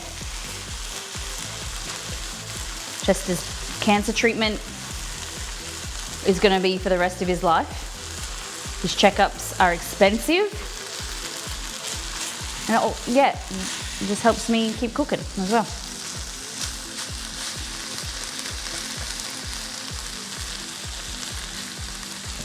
All right, just going to let that simmer. Sorry, sizzle. Sizzle, sizzle. Do you know what I've been thinking of? Is it hard to make horchata without soaking the rice? Is that possible? Because I've been thinking about making a coquito again, Roselli. They were delicious. I literally have at least one of everything and can confirm the quality is 11 out of 10. I even have the stickers on my car. I love that. I love that.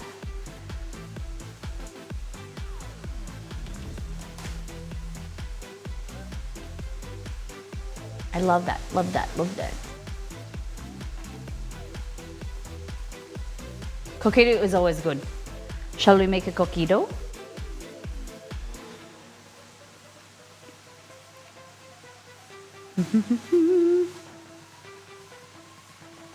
Okie dokie. So, here.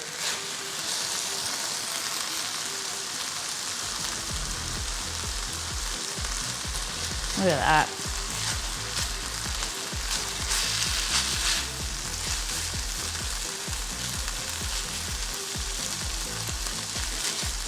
Cool. I'm gonna grab some red wine.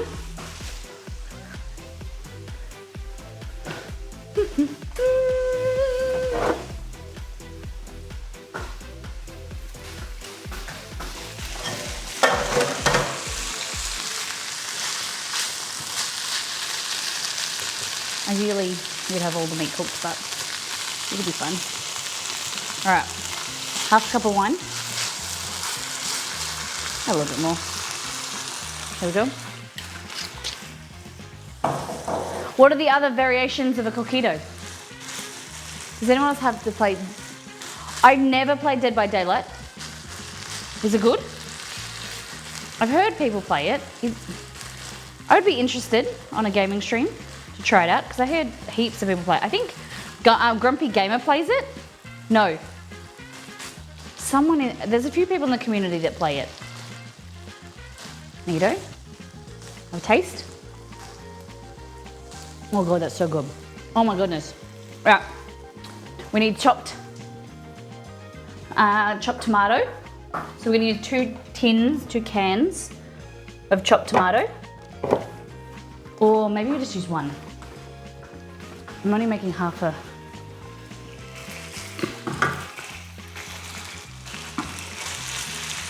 Did you know you have a link to your website on the website? Do we? Whereabouts? Exclamation mark feedback. Is there really?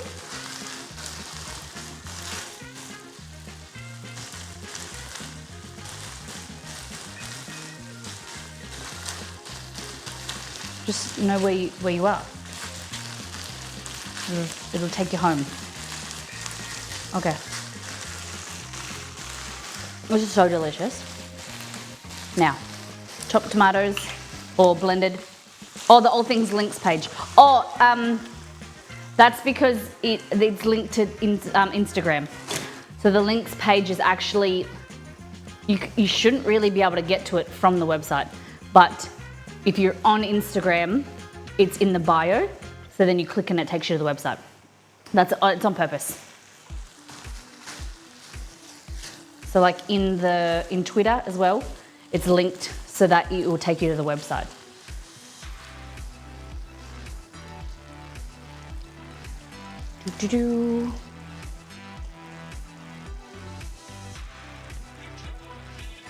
And a Nutella coquito, heard of pistachio. Oh, okay.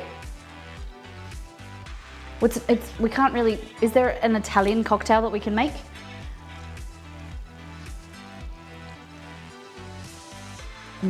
Yum.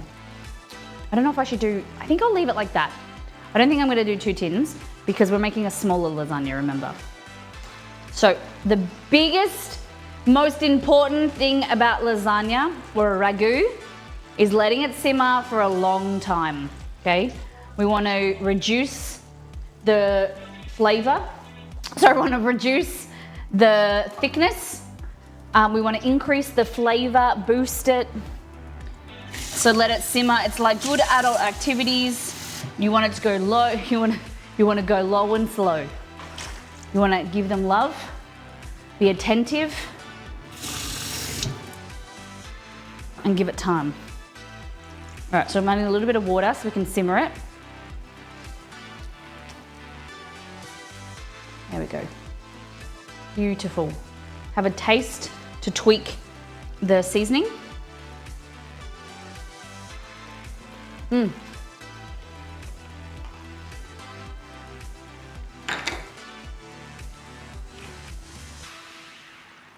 More beef stock powder. I have vermouth. I have a little bit of Campari. Make an aperitif. I have gin. I think I've got a little bit of, not Campari, but I've got an aperitivo. Aperitivo. I think it's Luxardo. Yum. Salt. Make a Negroni. Oh, I love a Negroni. I love a Negroni. All equal parts. All right, let's have a look in a minute. Let's make the pasta. So, guys, the pasta was here. It was right here. There it is. Got it. That wasn't my original feedback, but I thought it would be nice if there was new tips and tricks entry on the website or something that would list versatile ingredients with a long shelf life. Oh. A tips and tricks entry on the website or something. So tips and tricks would list versatile ingredients with long shelf lives. And what to do with them. So you mean like, that's what First Things First is for. So like First Things First was about, when it started, it was through COVID, and you have like versatile ingredients here. So it lists out things like, hold on, they're condiments. Yeah, dry goods and produce here. So canned tomatoes, passata, tomato puree is what I recommend. Beans, so beans, chickpeas, cannellini beans, canned fruit, pineapple and peaches, salsa, tuna, coconut milk and condensed milk. They're the things that I always have in my pantry. I always have chopped tomato, diced tomatoes, which are these. I buy them in bulk from from Costco or the bulk food store.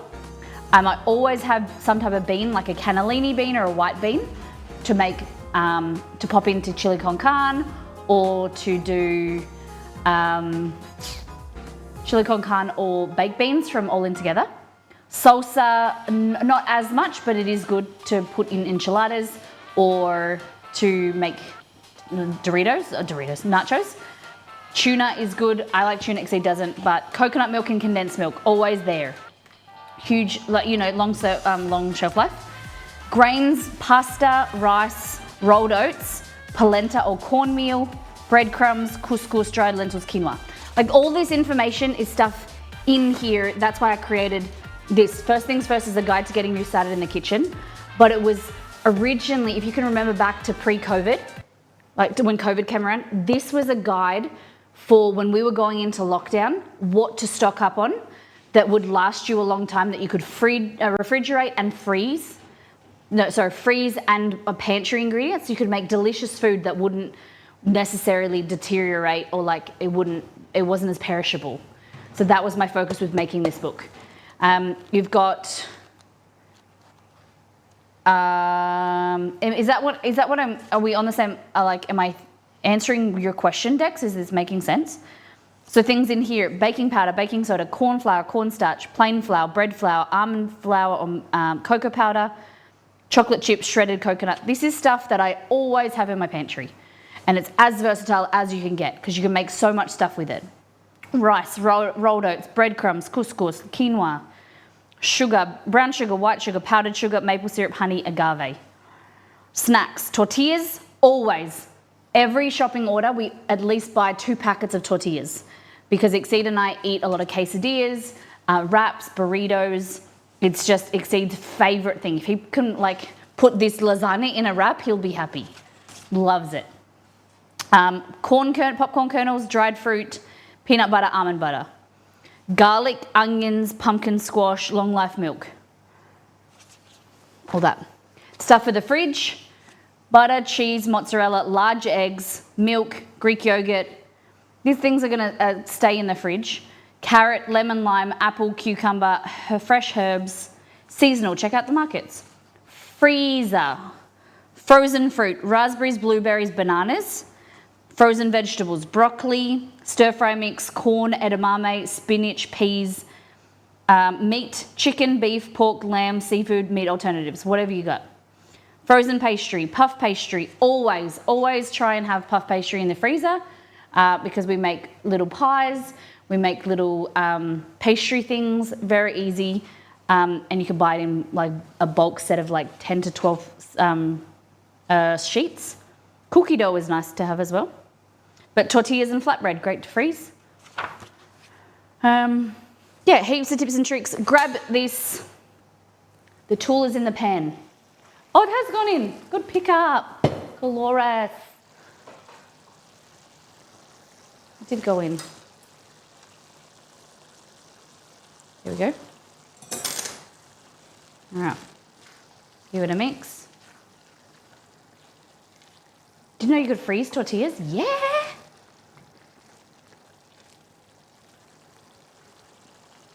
Yeah. Okay, extra flavour. Yeah, don't know what freezes well and what doesn't? That is another reason why you should get this. I love this book. It's gonna get a glow up one day to make it a little bit more professional looking, but okay. So you've got the information on table of contents, cookware that I recommend. Let's go here. So equipment that I like, this is the guide to getting you started to cooking on your cooking journey. You know, loaf pan, tray, like pans or trays, stock pot, saucepans, things like that. Chopping boards, glass bowls, whatever, equipment, right? I took all these photos, we prepared all of it. It's very, very thought out. But you've got your things, your essential ingredients, spices, spice mixes. This is one of the most popular like pages on the website. Oh, sorry, in the book, because you got all your different spice mixes that you can then make a really versatile food. So you can make meatballs and then add Moroccan spice, and you've got like a Middle Eastern spiced meatball. Then change the half of the batch and then do Italian spices or Greek spices. You've got the same meal that tastes really different. And then you've got versatility, but not a lot of extra cost. So if you're into meal prepping, you're into wanting to save money, but you don't want to eat the same food all the time, spice mixes are where it's at. Okay. So then there's a shopping list. We've got a printout version that a lot of the community laminate. Cuts of meat. So your lamb, your pork. You know, you say your shoulder. Well, then where does the shoulder from? So you look at the arm blade, you've got the shoulder, and it will tell you where the cut comes from. So the ends is where it's going to be cheaper, and because it's doing more work. The belly, the loin, like back here in the middle, is going to be a little bit leaner because it does less work, going to be more expensive in the middle. So looking at, you know, if someone says to you, a ribeye, where does ribeye come? And it will tell you in the diagram. Then you've got cooking methods explained, what's barbecuing, what's stewing, the difference between steaming and sauteing, or boiling and sauteing. Your conversions for Australian to US measurements and weights and tablespoons and teaspoons. Universal food names, things that are called in different countries, you know, the same. How to read recipes and tips and tricks there, setting you up for success.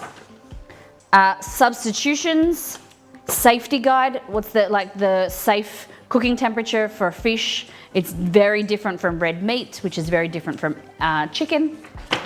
But this is what you're talking about. So freezing food, with 2 pages. Freezing, tips and tricks, defrosting, tips and tricks. And this, Exceed and I designed ourselves. This is, you know, if you want fresh shrimp or scallops, prawns, you know, for 3 months in the freezer. Dairy, and what's not recommended, what we don't recommend to freeze is this list all down here. Soups and broths, you know, cakes. If a cake has egg in it, you know, what the time, you know, beverages, smoothies, wine, things like that, what you can freeze. You know, you can freeze anything, but defrosting it will change it slightly. Some less than others, but pastry, baked muffins, there's a huge guide there. Then you've got yeast, tips and tricks to making bread and using yeast. Then you've got your 4 pillars of the pantry, which are rice, potatoes, eggs, and pasta. and how to prepare them. So how to cook white rice, how to make pasta, cook pasta, how to bake a potato, how to roast a potato, how to boil a potato, and how to mash a potato, and recipes. Then eggs, poaching eggs, scrambling eggs, boiling eggs, omelets. Then recipes. So you've got breakfast. There's over 75 recipes of peanut butter granola, huevos rancheros, that's Exceed's favorite breakfast.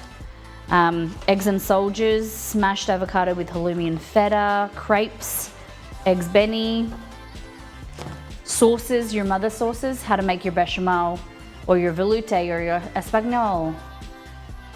Look at that. Garlic sauces, chocolate sauces, egg drop soup, soups, stir fry, pasta alla vodka, amazing. There's so much in here. Wonton noodle soup is amazing, if I do say so myself. Butter chicken is a banger. Miso soy baked salmon, really good. Spanish roast chicken. Like this, you can make the Spanish roast chicken or swap out the Spanish seasoning and do Mexican or Italian, and it makes amazing roast chicken. Really, really great. So if you have any questions, I'll stop there.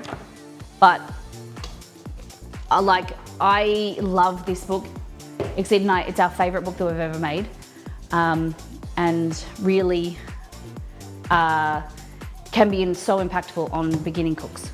Or even like cooks that are pretty intermediate. There's just tips and tricks in there that you might not remember or you might not do all the time. It's good things to learn and know. Vaguely remember that being in First Things First, but I wasn't sure if I already had long enough lives, relatively speaking. Yeah, great question. No, it was a great question. Thank you, Dex. But if there's anything else, or if you want me to build on that, I can do it on the website for sure. Okay, so I'm just taking out the herbs.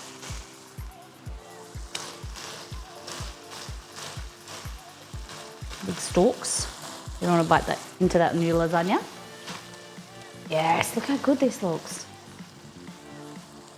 Darker, richer colour. It's really hot on my fingers. Yum. I'm going to turn that off now and let it cool. No worries. Any questions you have? You've got a pressure cooker, slow cooker, I can show you through the other one. All right. So here we go. We'll go here. Okay, so what I want to do is just cut off a little bit of this pasta chunk. You should divide it into like 4 to 6 pieces. And we're going to roll this to the first thickest setting. These other pieces that I'm not using, I just want to keep them kind of covered so they don't dry out. And then what I want to do is kind of compress this. I'm not sure if I asked this before, have you made potato rolls? No, not on stream actually. I don't think I have made them on stream. Okay.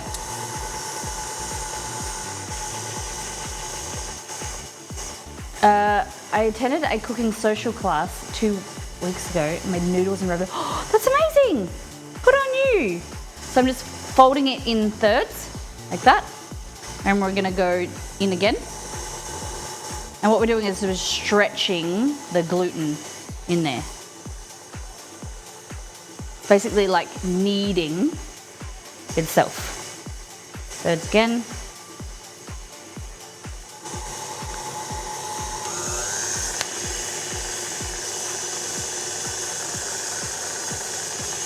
Amazing. And we're going to go down to 2.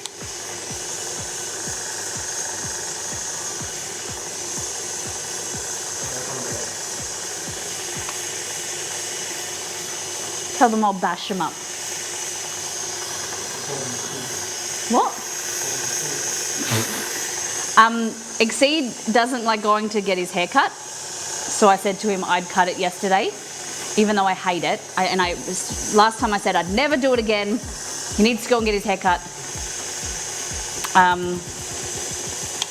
He won't get it cut. So I was like, I'll do it. and I did not a great job. And then we tried to fix it, and then he still wasn't better. So he's just been on a meeting with his bosses, and they've said, he just came out and said that they made fun of him. They said he looked like a schoolboy. All right, so we're just feeding through, and we're just going thinner and thinner each time. You saw him? How did you see him?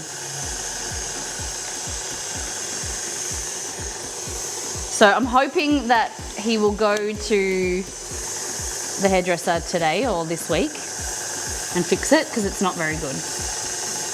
When he was at the fridge on the second camera. Yeah, you can see him.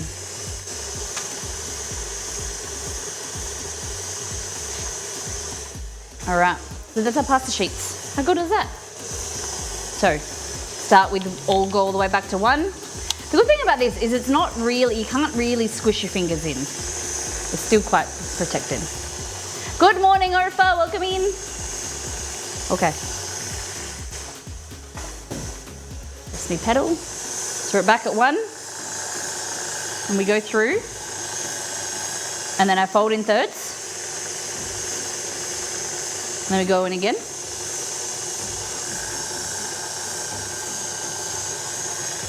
Fabulous. And sometimes I go through twice just to make sure it's thin enough, because it can spring back.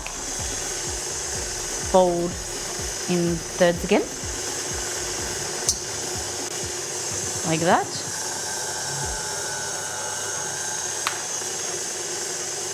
Whoop.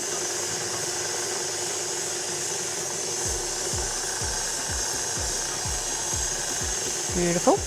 Go to 2.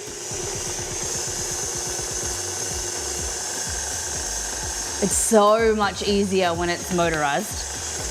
How many of you guys made pasta before? You keep your attachment in the bowl using the pasta maker? Keep your attachment in the bowl while using... Yeah, I don't usually take this off. I think it's safer because you don't get anything caught in that because it goes around.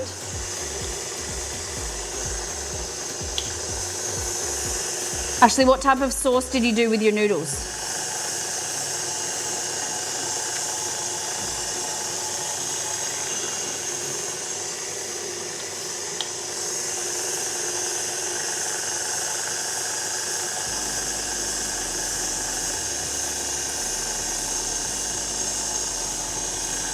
Oh, my attachment in the bowl, this? Yeah, I've got an attachment in there at the moment. There's the whisk just sits in there. I usually have the dough hook just sits in there. I know, I was just wondering if you found the noise annoying. The do you mean? No, it's not too bad. I just don't even focus on it really. Yeah, because it's just the motor. Yeah, so there's nothing actually attached to it if you look here. There's no actual attachment. There's nothing attached there. Like the dough, this is there. But yeah, just leave it.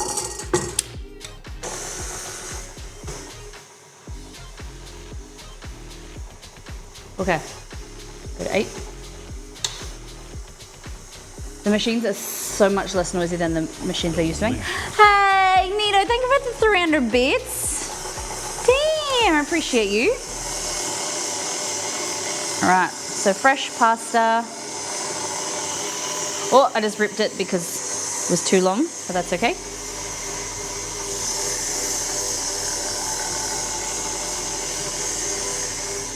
We don't actually need much more of this. Oh, I love brown butter. Yeah, brown butter with gnocchi is my favorite sauce. Exceed laughs at me because it's like the only sauce that I like to make with gnocchi. I don't like to eat gnocchi with like creamy sauce and stuff. I find it too heavy. But like fried gnocchi in a brown butter sauce is just so good. It is so good. It's lighter, it feels lighter.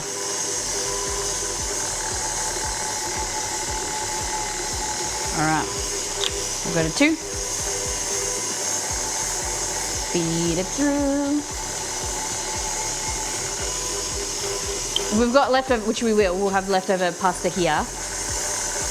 We can cook it, or I can show you how you can make the whole recipe, dust it in flour, and then you just cut it and freeze it. Sorry, cut it, dust it in flour, and then freeze it.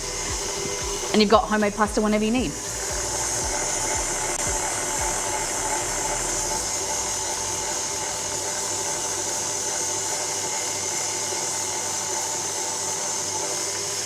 And then 8. This is very, very long.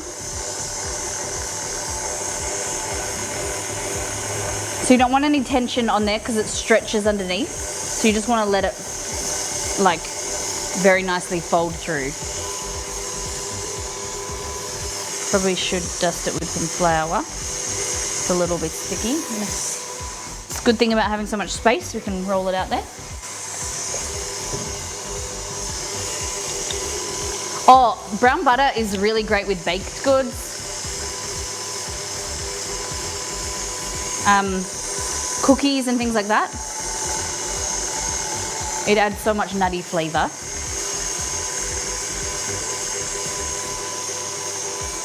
Brown butter chicken linguine, found that the recipe, haven't looked back. Oh, okay.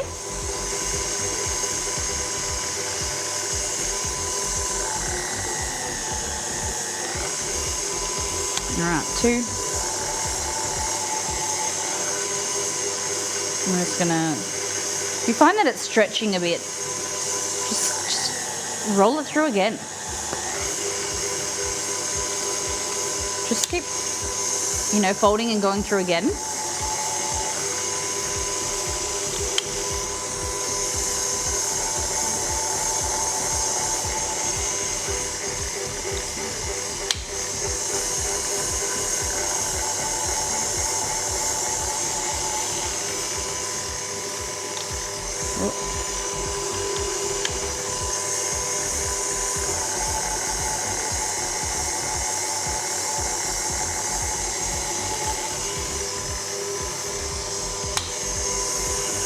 Last one.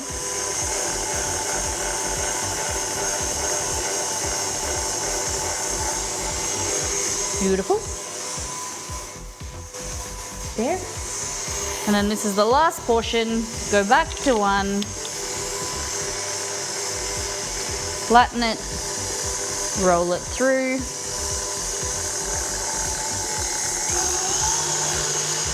Fold it in thirds.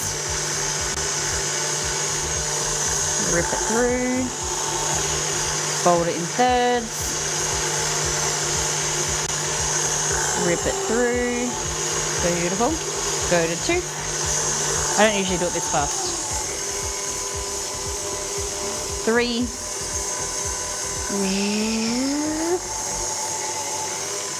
think of all those people that make pasta using a rolling pin. So much less effort, and it means that you're going to do it more often if you've got a maker like this or even a motorized one. It's good to know how to do it from scratch, like using a rolling pin, but it's the simpler something is, the more likely you're going to do it. So if you like making pasta, invest in an appliance or something that is going to help you out.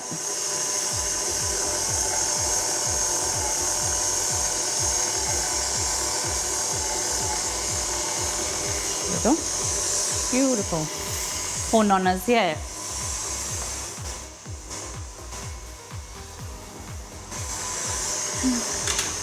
So, I said we're only going to do some lasagna, so to use the rest of this pasta that we won't eat today, I'm going to use, I don't like linguine, sorry, fettuccine. I prefer linguine, but if I'm going to eat anything, I'll eat spaghetti. So grab your spaghetti here.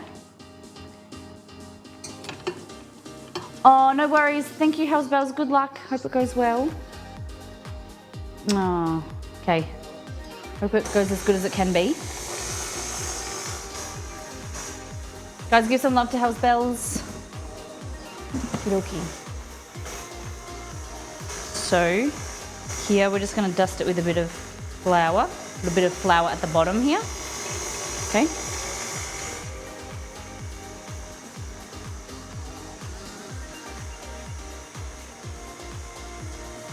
Whoop. Okay.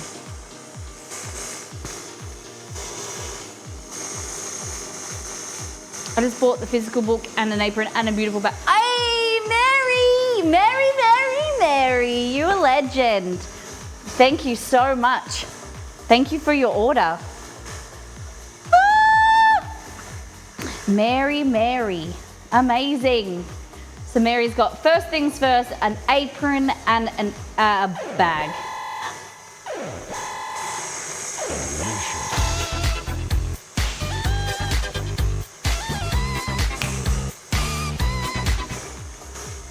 Thank you for your order. Thank you, thank you. And was that a gifted sub? Amazing. Amazing. This is not a drill. Thank you, Anito, for the gifted sub. You guys are amazing. Thank you for the support, and I'm excited to get that to your hot little hands. Thank you, Mary. Thank you, Nito. All right, I'll get you an engram. All right, so these are a little bit thin because we roll them out for lasagna sheets, but it's kind of like angel hair. There we go. And just toss it in the flour. Put it aside.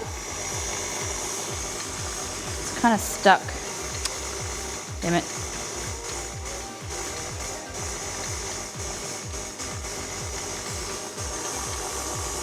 Stuck to itself a bit, but that's okay.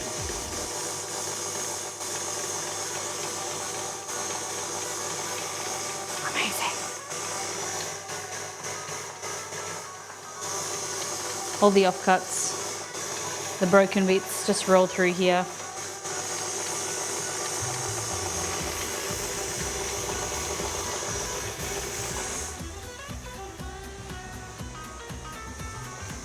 Hey gang guy, how you been? How's your weekend?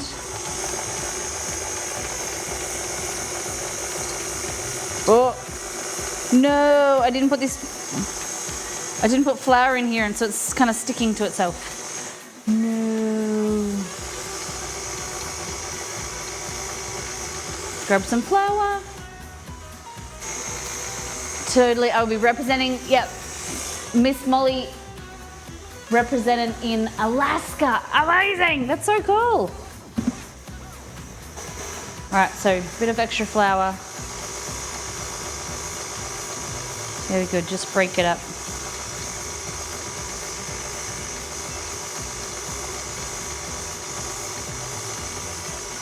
I'm gonna toss it like this. Weekend was okay. What'd you get up to on the weekend? Are you ready for Christmas? I know that there's people in the community that also don't celebrate Christmas, so feel free to tell me what you're doing, you've got planned for the next few months, weeks, for New Year's. Has anyone thought about doing New Year's stuff? Sid and I aren't big. Look at all this pasta. Sid and I don't really do much on New Year's. Okay. Oh, wrong way. Pasta! Okie dokie. Oh, put this back directly into here. Doesn't get messy.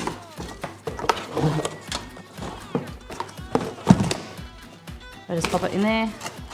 Fold it away. Because it's got flour, it's unless it's heaps of flour, I just brush it off. You not meant to clean it, just brush the excess flour away. Okay, so that's our pastry sheets for later. Our pasta, guys, so pasta, like this. You want to dust it with extra flour and pop it in a Ziploc bag and freeze it. That's all. That's all you do. That's it. Freeze it. You give it away.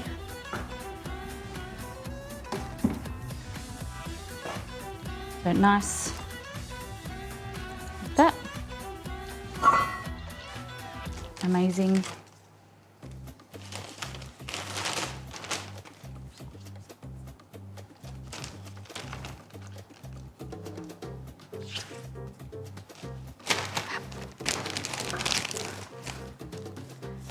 So you need to make sure it's coated in flour because then it won't stick to itself. At 12 a.m. will be 7 days till Christmas, yeah. Already that here, it's already Christmas. Already 1 week till Christmas, it's not Christmas yet. Okay. So now the KitchenAid is still clean. You didn't really do anything with it. Whack it away. Put this back in here. Do you have to go buy presents? I have to find something for my dad and my stepmom and another present for Exceed. And then I'm done. Yeah. How about you guys? What have you got left to do? Okay, bechamel sauce. Easy peasy. Lemon squeezy. So what we want in here. I spoil the nieces and nephews. Oh, I want to spoil my nephew, but he's not here. My nephew lives in Colombia. So butter into the pan, like that. We go over here. Start heating this up.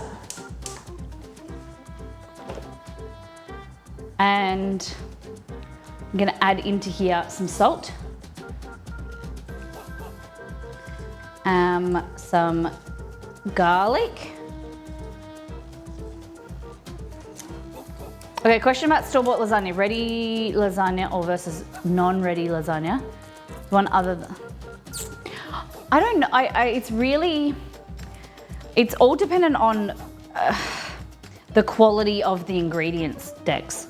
I really think that the cheaper you pay, probably they're gonna be less quality ingredients in there. I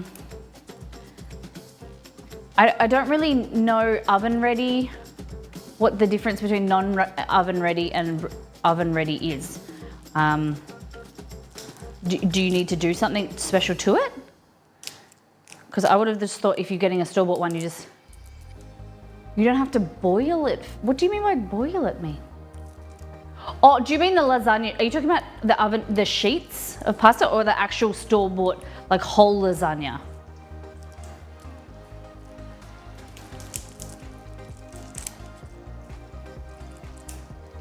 Are you talking about the lasagna sheets or the actual store-bought lasagna?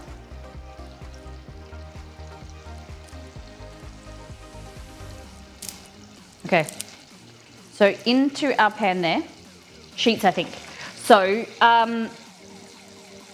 little fun fact is if I do buy them, there's a little trick that my mum always taught me when I was a kid, that even like you don't need to buy oven ready ones. What you do is you layer it like you usually do.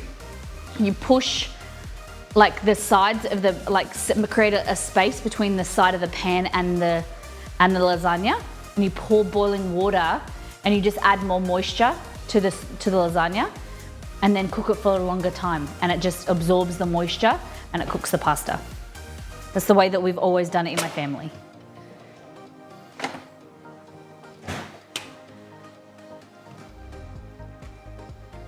Little hack.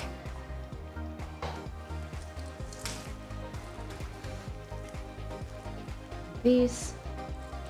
So we've got garlic, salt, salted butter.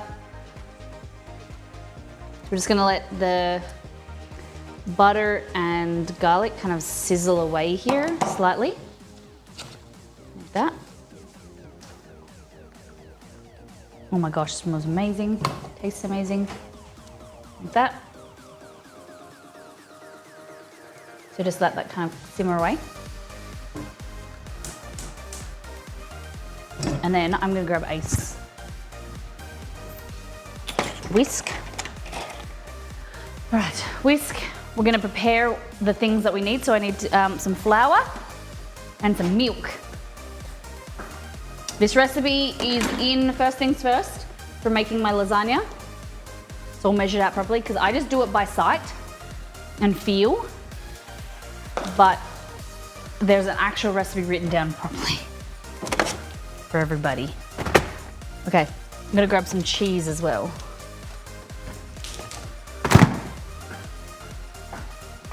I like to let my butter go a little bit nutty, brown butter here, adds more flavor. We're talking about how much we love brown butter. Kind of cook your garlic and then add some extra depth of flavor by making a brown butter. Okay, so I've got my whisk ready, got my milk ready, and flour, okay?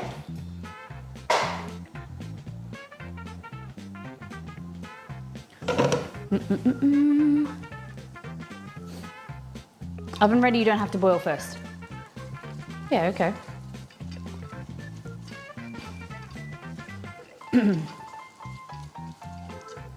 All right. So cooking the garlic, and then we're just gonna add in our flour, like that. And then slowly, took my lid off, add our milk. See, it's got a richer color to it. It's gonna have a richer flavor too. So you don't have to add the milk as slowly as people tell you. It's going to absorb and it's gonna thicken when it reaches the temperature. So you could dump, you know, a cup of milk in and just keep simmering it and it will come up to temperature. The reason why you're told to put a little bit in is you want it to thicken as you go, and in case you add too much, it prevents you from adding too much milk.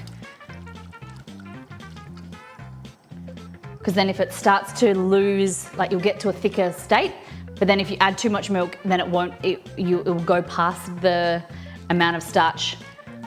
The starch will swell, but then it won't be able to absorb the excess milk. So it's a good idea of going slowly when you get to that stage. But initially you can dump at least a cup and a half. All right, so that. So see, it's thickening. Beautiful. Really important you're adding spices or flavor, salt, pepper here. Garlic is really good. You could add some paprika because a lot of people don't add, especially salt. My grandma, when she makes her potato bake, or not potato bake, her cauliflower cheese, doesn't add enough salt. And so it just makes it taste like glue. Your bechamel tastes like glue. So you gotta add some chicken stock or beef stock powder in here as well. But always be salting, guys. Don't be afraid of salt.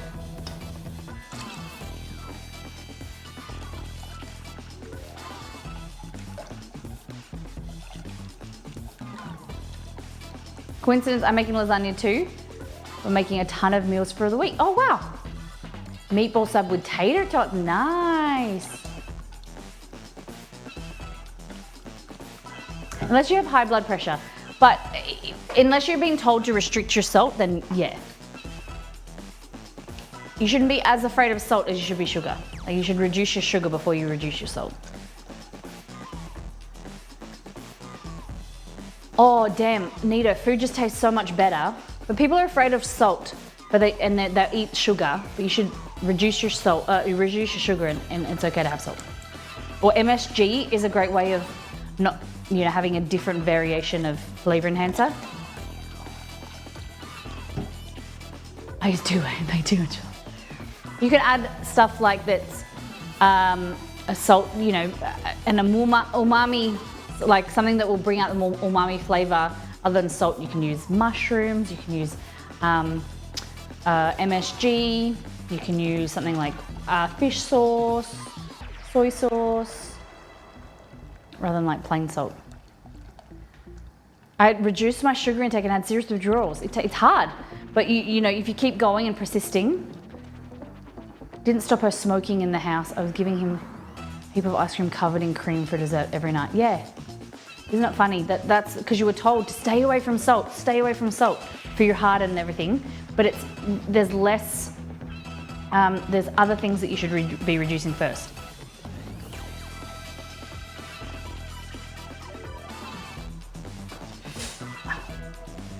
It's a bit hot.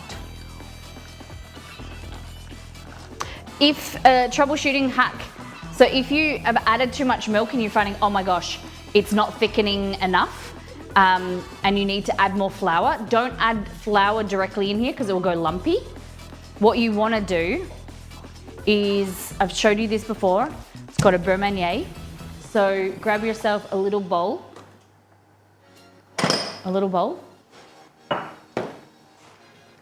and then some butter, like that.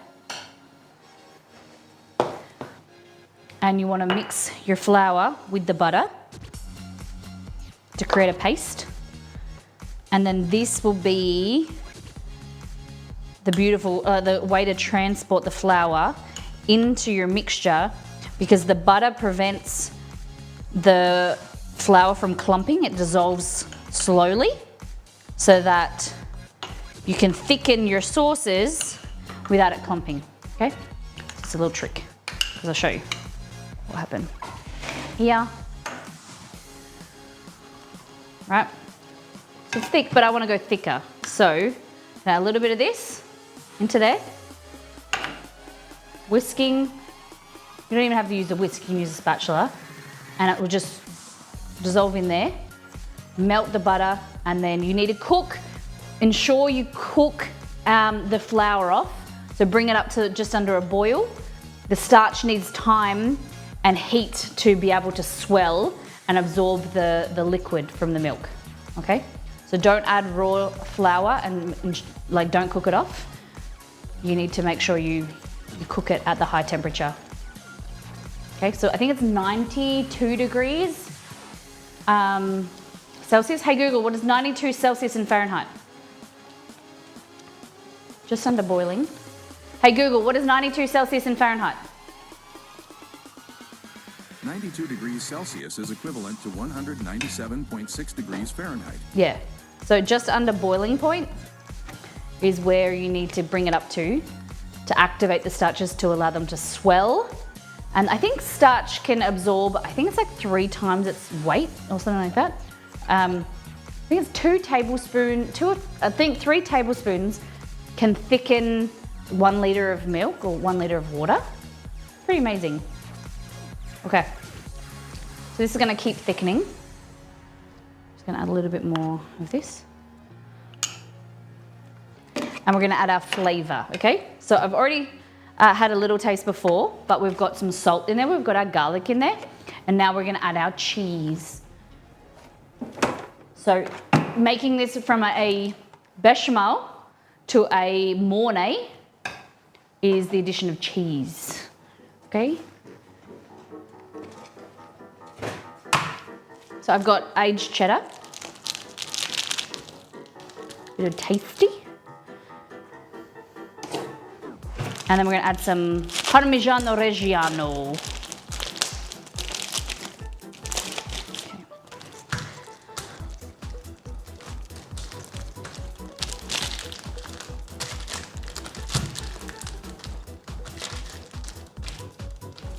But I don't want to add too much because we're going to add it throughout our lasagna as well.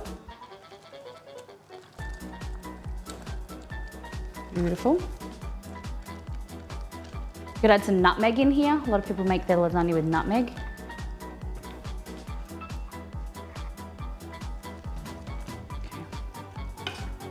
I'm going to grab a spoon. And also, this is some Parmesan. Parmigiano Reggiano. So this is Costco Parmesan is Parmigiano Reggiano. It's stamped here, and it also has a stamp of authenticity. So a lot of people, someone came into stream one day, giving me a hard time for buying Costco Parmesan. It is actual authentic Parmesan, Parmigiano Reggiano. So it does come from Italy. It has the stamp of authenticity. So I like it, and it's $22 for this. It lasts you a long time. Okay, just great. There we go, into there.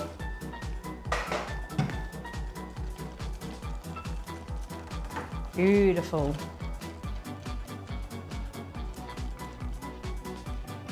Beautiful Christmas meal.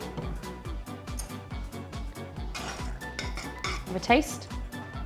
You want it to be cheesy. You want it to be a bit acidic from the cheese, the parmesan. Salty, garlicky, delicious. Oh my God, really good. Oh, I burnt the roof of my mouth. It's very sensitive. Okay, so we've got our sauce. Our sauce here. I'm gonna add a little bit of moisture back in there. I might even add some milk. Milk into ragu? Oh my God. It's not as strange as you think. Milk has fat, has water in it. Fat helps transport flavor molecules around your palate. And it is quite common to use milk in a ragu in some parts of Italy.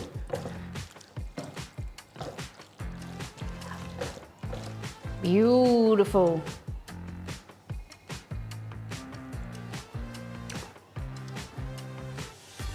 So don't add it if you, no, you can. You can. If you buy skim milk, it's completely fine. It's still water. And there is a small amount of fat. Oh, it's delicious. Okay. So I don't have like a proper lasagna dish other than like a really big one. So I think I'm going to use, I think I'm going to use this loaf tin, to be honest.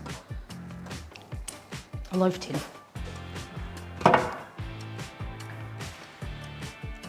Small portion, enough for Exceed and I. It's gonna be good. Okay. So your bechamel.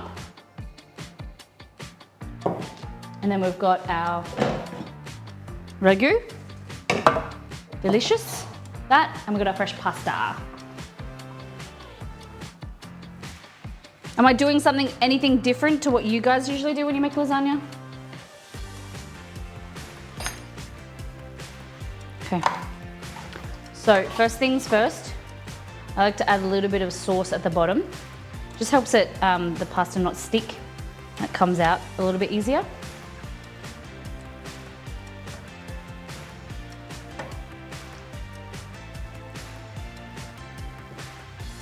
Never made lasagna, okay. Can you use non-dairy milks like almond and pea? You can, the flavor's gonna be different.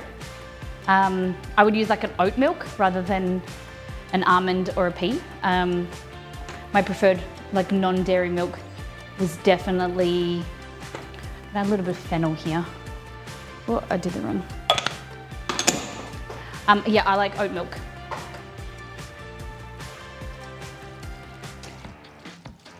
All right, so that now done. I love fennel. Now, layer that in there. Pretty good thickness, if I do say so myself. Fabulous. Grab a spoon.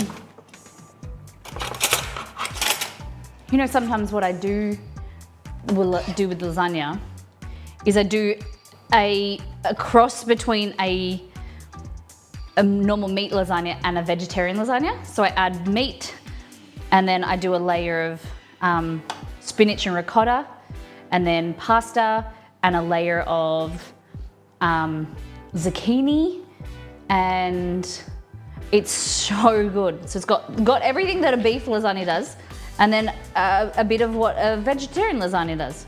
Spinach and ricotta, I like the extra veggies in there. Okay. Do you guys, okay, when you're layering, I wanna know, do you do meat, And then do you do it like a separate layer of pasta and bechamel? Or do you mix your bechamel with your meat? Because some people do it differently. So I would always just drizzle my bechamel over top. But some people I've seen, they'll do a layer of beef, pasta, bechamel, pasta, then beef again. Do you do that? How do you layer?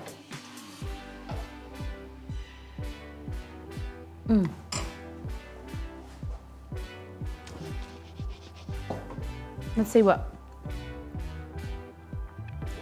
Jamie Oliver, lasagna.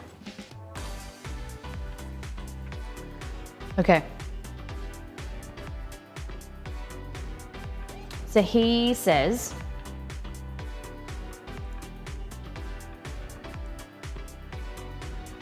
okay.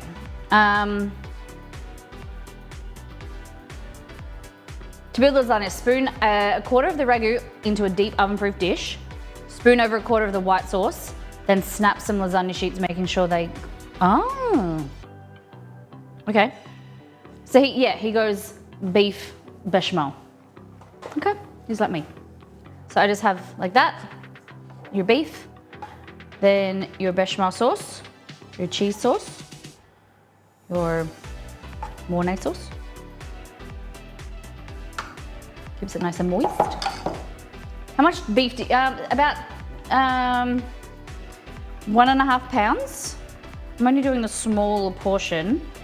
If I was doing a regular portion, I use about 2 to 2.5 pounds. Okay.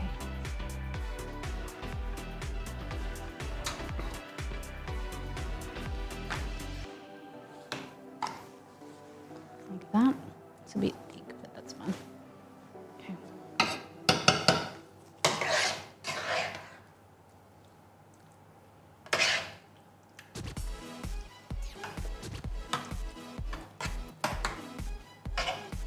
This is gonna be good because I can do a lot of layers.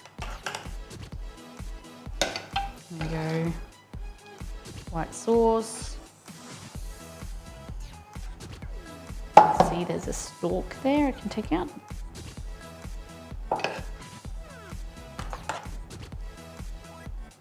Fabulous.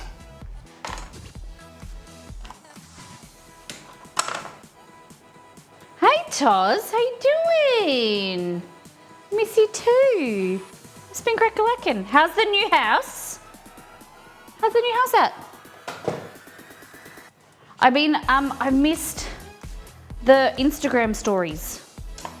I was loving them.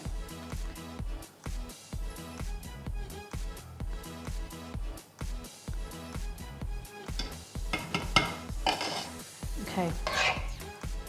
We're doing some Italian Christmas food. We're making lasagna.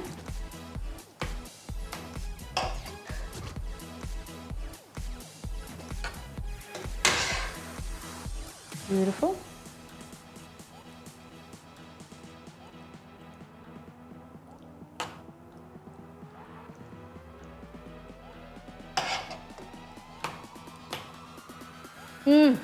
Oh yeah. Cooking with the gas is amazing.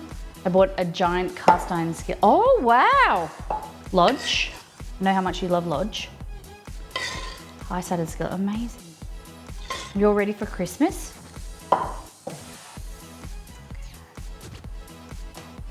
Okay, last lasagna sheet layer. Might trim off this side.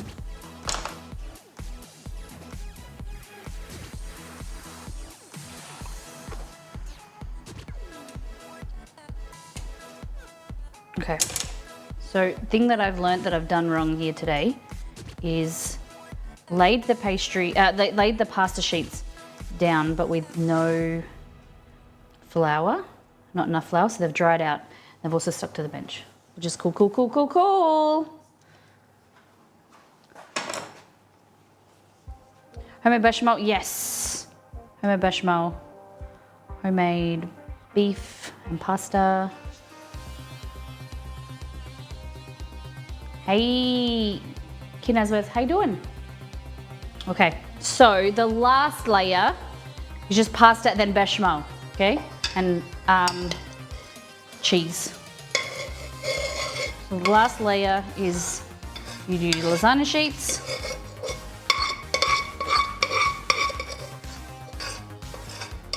Like that.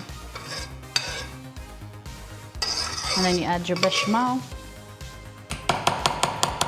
This. Just gonna use this spatch. Get all of the beautiful sauce out. I eyeballed it pretty well. I got the perfect amount of bechamel, perfect amount of, well, kind of perfect amount of beef. Okay, so just like that. Beautiful. Hey Google, turn on Alexa. So a little trick that I was saying before Dex, Got it. Turning saying to Alexa Dex on. is when, a little trick that my mum taught me when I make lasagna, when you're, especially if you're using store-bought dry pasta, is go like this in the corner and then pour hot water down the corner. Not only does it help cook the pasta sheets, it also keeps the lasagna really moist and really delicious. So you just add a little bit and it just the corners, I'll show you. Yep, corners and the sides, depending how much, like if you think that you need some, you're gonna have to, like your bolognese was, or your ragu was quite dry. Hey Ken. Not much in here, but go like this, make a little space, and then Mama Molly tricks.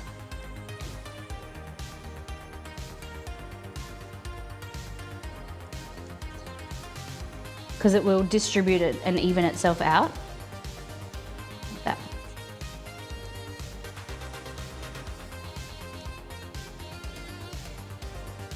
I don't need much here because I'm using homemade pastry, fresh pastry.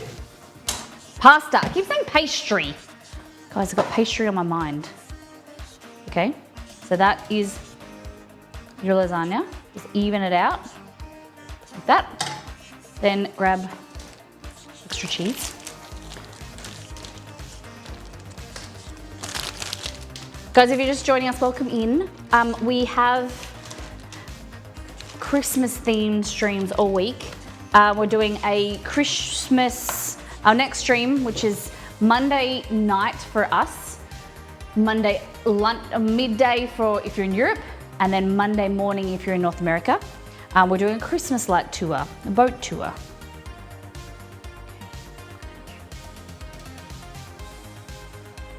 Pastry almost scared me. Yeah, sorry, I don't mean pastry, I meant pasta. Pasta sheets. Okay.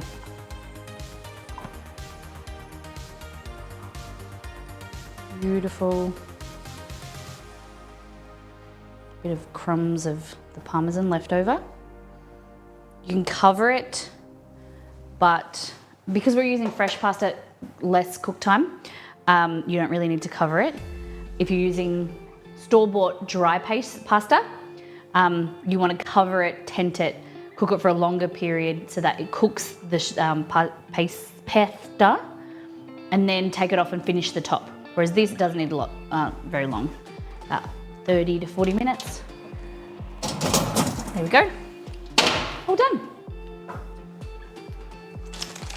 And then this here, you can just have a little bit of the bechamel spoon with the meat.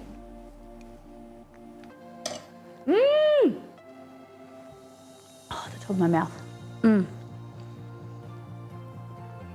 Good. It's good. Oh. Ow, ow, ow. Mm-mm-mm.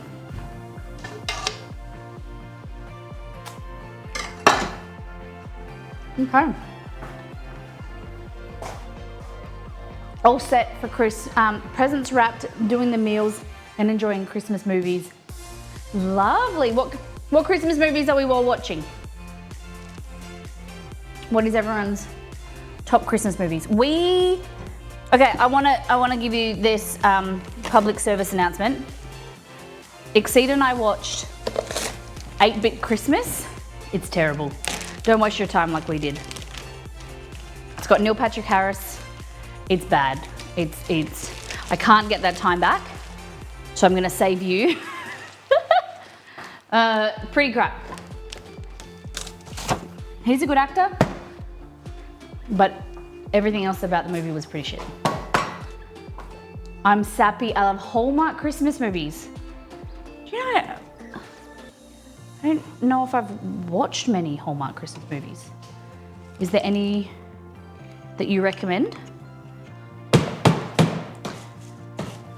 Christmas Vacation. Queen of Fox! Welcome back. Elf and Die Hard, they're really good, popular. They're probably the most common. We were discussing watching, last night we watched Oppenheimer, so it's not very Christmassy. What is it? It's a Christmas movie? Is that what it's called? The one with the lamp leg? The leg lamp? Whatever.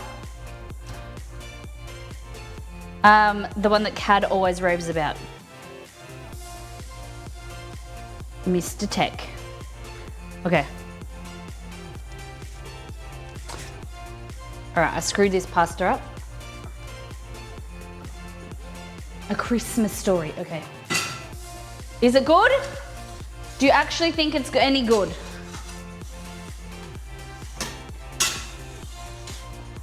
The lamp leg movie. The lamp leg, whatever.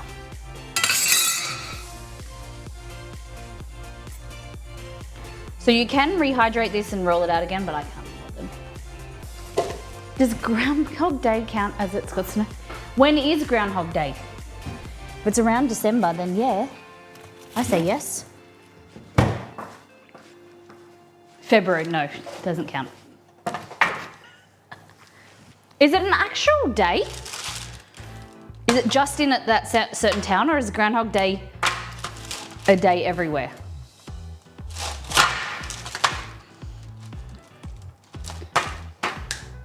The yes votes are winning the poll. Damn!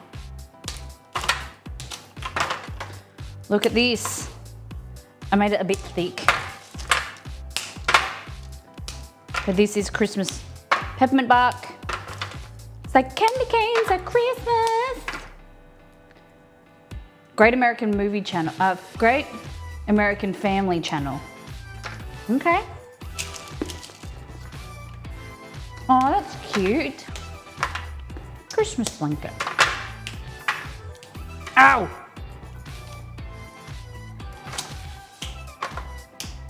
This is delicious. Maybe it could be the next iteration to the ebook. This? Yeah. Guys, if you want to see how I made this, go and check out the VOD. This is delicious. Mmm. You want to use a good quality chocolate? It's yummy. Milk chocolate, white chocolate. Can't really taste the white chocolate, but it looks good. Peppermint extract and candy cane. You could do dried fruit or chewy lollies or candies. Mmm.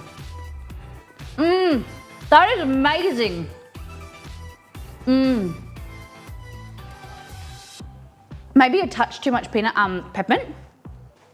But no, I think it is a good amount of peppermint because I bought a block that I told you about on the last stream and it had like no peppermint flavor. This is so much better. Mmm. Get in to the peppermint bark.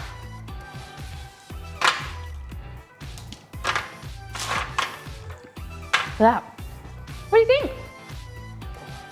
I'm back. Welcome back. I can't stop eating it. I can't stop eating it.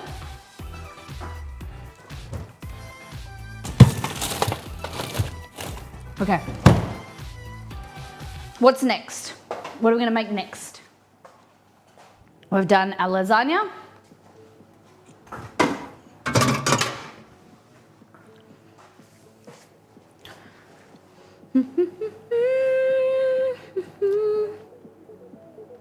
One moment.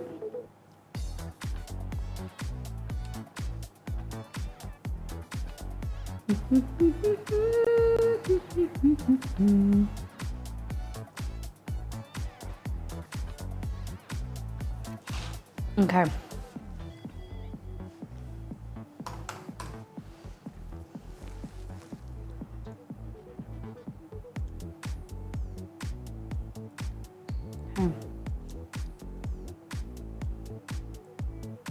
Be-do-be-do.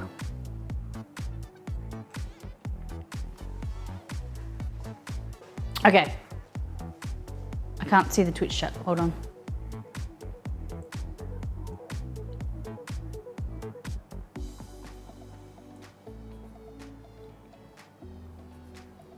So, where'd the poll go? Molly agrees she can't stop eating them. Yeah, delicious. Oh, good question. Does Edward Scissorhands count as a Christmas movie or Batman Returns? Edward Scissorhands, does that have Christmas in it? Because Edward, oh, because he doesn't do the presents? I would say Edward Scissorhands is a Christmas movie. Yes. Yes, I would say Edward Scissorhands is a Christmas movie. Okay, Christmas cookies again. Italian Christmas cookies. Are we all cookied out after last week? Or are you ready for a pistachio cookie?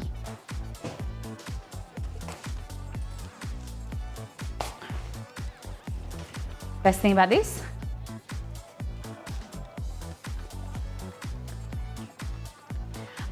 Chester's been fantastic. We should do an exclamation mark Chester update. So he has basically got normal level protein. He's put on weight.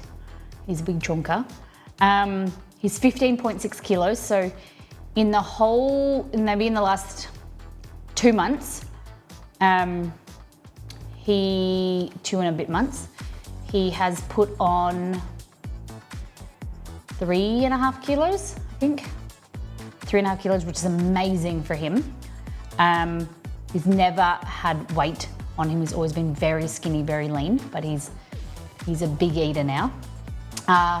He's almost in remission, what you would call remission, but she's happy where he is at the moment because his white blood cells were 35,000 when 500 was considered normal. His white blood cells were hugely elevated. And then they came down from 35 to 28,000 to then 12,000. 2 weeks ago, they were 12,000. So they halved. 1,200. And then, am I right? No, 12, yeah, it was 12,000. Now, he was at 1,080. So still above normal, but she said that we could increase his chemo. However, that could make him go too low and then he'd be immunocompromised. So she's happy with it. We may not ever reach remission, but the cancer could be controlled. So we were doing 2 every 2 weeks or fortnightly, we could say it fortnightly in Australia, checkups. But now we've gone to 6.5 weeks, I think. So we go back at the end of January. So keeping an eye on him to see if anything changes. And she said call her if anything changes and any issues. But we are so happy, to have him and be our little family of 4 for Christmas is just so special. It's nothing else really matters. At this time, it's hard. It's easy to get caught up in Christmas and consumerism and wanting presents and what to buy each other and things, but at the end of the day, nothing else matters except him being at home, and we're so lucky.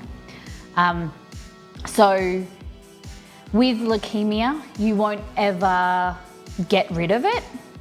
With his leukemia, it will always be there, but we can control it. She does estimate that he only has about a year left. It is terminal, he will die from it, but we should be able to control it with chemo. He'll be on chemo for the rest of his life to kind of, and have heaps of checkups throughout the year to make sure that his numbers don't go too high. So with leukemia, it is something that will come back eventually, but when and how, we don't know. It will get to the stage where the chemo, we might need to increase, or eventually we might need to try a different type of medication. But we're hoping that he stays on this medication for as long as possible because it's relatively cheap. It's $160 for 25 tablets compared to, there's another chemo which is an injection, which is $900 for one injection. We don't really want to go there. My boy Ram had surgery early this month. I remember you saying, check up tomorrow, but he's currently cancer-free. Oh my goodness! I'm so happy for you. And hopefully you guys have a beautiful Christmas together and he keeps recovering and being his beautiful self. Thank you for sharing. At least you have some more time. Yeah, we are so lucky. We count ourselves blessed that we've had 2 months with him extra, and now we're aware of it. He's on a better diet. We focus more time on outside time, playing with them. Just awareness. Yeah, it's really great. We know that the time is precious. We take more photos of him. And yeah, we just, we always know that everything and everybody dies, but knowing that it's going to be earlier than later, it's a nice, I think of it as, I said to Exceed, I'm actually glad that he got sick. And I say this now that he's doing well, but I'm glad that he got unwell and we were able to take him to the vet and get on top of it and know and change his diet and things, compared to him not us being, unaware of everything, being, ignorant to the fact that he was sick, and then one day he just collapsed and died. Like, I'm so happy that it was a wake up, we got an acknowledgement that he is unwell, and that we have maybe a year with him, or a few months that we can focus on him and be present in that time, compared to not knowing, and then he's still, maybe he is June 30th, is his date. But and it was better to be told in October that he has 6 months and spend that 6 months as good as we can, compared to going along life and, being grateful that it is more expensive, and we've spent thousands of dollars with help from our community, but it just means that it helps with our grieving process, and it's gonna suck. You guys have seen how emotional I was when he got sick. It's gonna be very hard, but he is well loved, he is, and our community, you guys are the best, and just supported us so much this year, and we're so grateful. Yeah, so happy you can have this one. Thank you, Mary. Thank you, Game Guy. And Nova, I'm glad that your little man is doing well too. Hopefully the checkup goes well. Let us know in Discord how it goes. Okay, so we've got lasagna. What are we gonna do next? I would like to make these cookies, but I don't know if you guys are interested in more cookies. Pistachio. I need to put that up there, but I can't reach. I can't bother getting the step ladder. There you go, Remy. Nearly high enough. There we go. You can stay there for a bit. I'll fix it later. Never had pistachio cookies. Oh, damn. So you just need to go to Costco and get yourself some pistachios. Okay? You wanna make cookies? I found a recipe from The Foreign Fork, which I follow her on Instagram, and she just makes, her whole thing is doing different foods from every country in the world. And she started at I think. Well, I don't know how it works, but there's, and she works through different countries and makes their kind of national cuisine, or it's very, very cool. So, The Foreign Fork. We're making pistachio cookies. So they're Italian cookies. All you'll need is pistachios, ideally raw, but I've got roasted ones. Almond flour, powdered sugar, 2 eggs, a zest of some lemon. Okay, you're ready to go. Let's go into the pantry and get our stuff. Okay, this needs to go over here. We need 2 eggs. Almond flour, ground almonds. Here. We've got pistachios, which are put in the container. Here.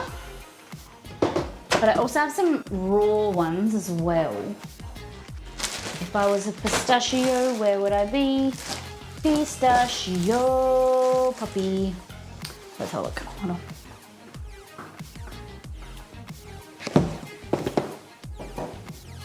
on. Powdered sugar. Okay. See, I was telling you about tortillas. That's a 3-pack of 12, so 36 tortillas.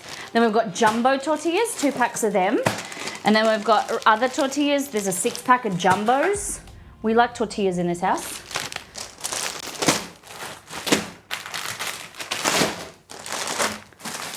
And then we fry them and get like tortilla chips. It's good. It's good, it's good. Powdered sugar. Here.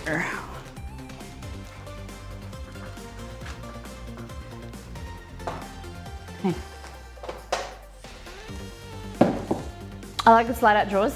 Yes, they're very, very good. This kitchen, we designed it ourselves. I would do things differently now, going back, now that we don't do the green screen all the time. I would have designed this kitchen a bit, and maybe I will change it. I probably would have had like some open shelves here. Done it a little bit different, but I do love the kitchen.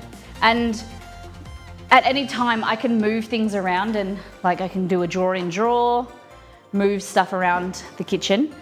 It's IKEA kitchen, so you can make it as customizable as you want. We can move, when we eventually do move, the ovens are off center. So you've got 3 drawers, 2 ovens, and then a drawer. So eventually that oven will then move here, and I switch them around so it just looks more normal. But it's just because of theme streams we do. Like I like this big space here. Little things that we've just done to customize it. Okay, so oven is preheated. We're gonna grind our pistachios. So it says 200 grams.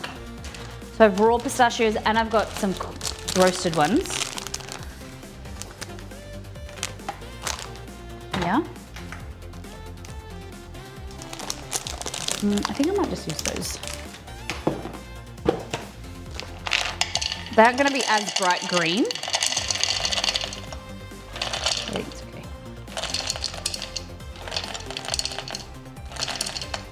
I think I might halve the rest. It only makes 21 cookies. Nah, I'm going to halve the recipe. 100 grams. I don't need that many cookies. I still got cookie dough in the freezer from last stream. Okay, like this.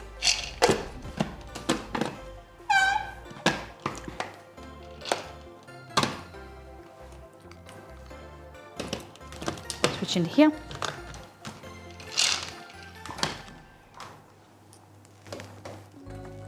Remember, we're only using 1 egg.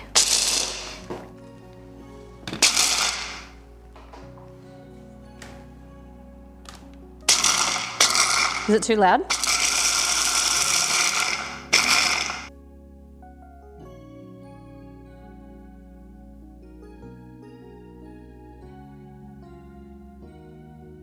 There we go. And then I'm going to add in, just to make it easier,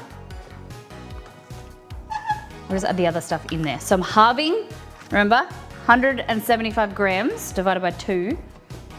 175 divided by 2.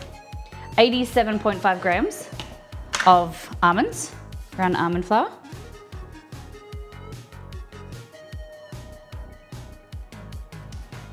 There we go, 87. And then 0 87 grams of powdered icing sugar. So these are gluten-free. I think I'm gonna do them a little bit less sweet, to be honest. I think I'm gonna try 70 grams, maybe even less. I don't like the cookies that are way too sweet. Okay, I'm gonna grind this again, just to help it.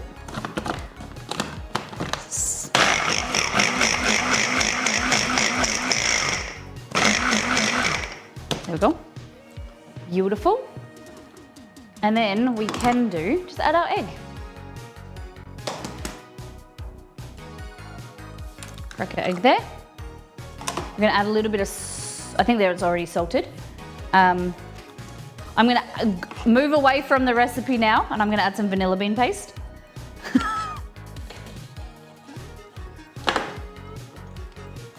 Okay.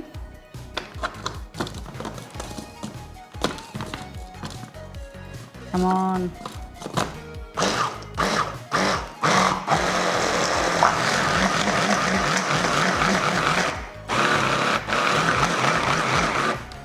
And that, ladies and gentlemen, is your dough, supposedly.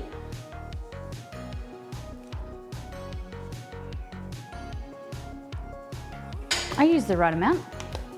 I like the tube of vanilla bean paste, yeah. It's a big one. I get these from Costco. Okay, so that's really wet mixture.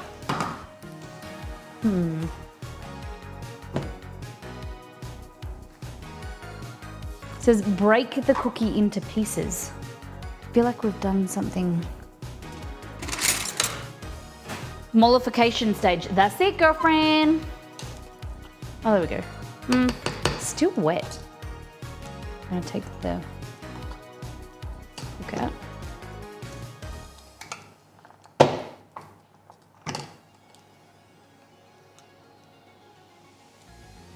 How's it taste? Let's have a taste. Oh yeah, that was good. It's not too sweet. I don't like too sweet things. Salted pistachios, or use raw, unroasted, unsalted. But I like salty sweet, baby. I don't like saying a baby. Just being, you know, cool now. Yo, baby!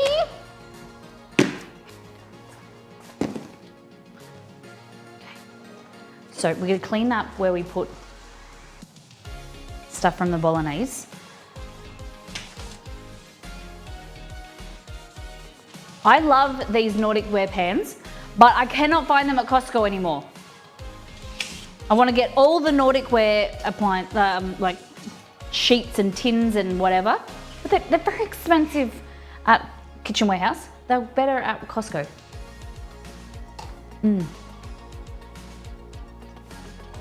Nordic Ware is a great brand. Made in the USA. Sweeter is better for you, Game Guy. Okay.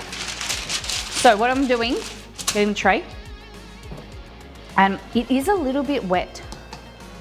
She says break cookie dough into pieces. I don't know if I should add a bit more almonds. Just a little bit.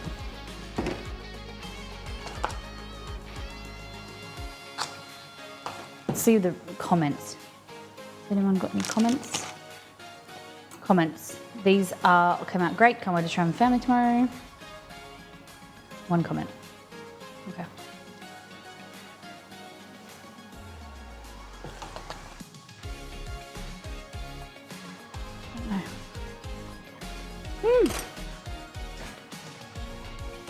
Okay, I'm gonna add a tablespoon of butter. I know that you're gonna be like, Molly, why? Because I just feel like they're gonna make a crisper cookie. Because they're roasted compared to she wanted raw ones, they're gonna have more moisture, more fat content by adding some more butter, okay?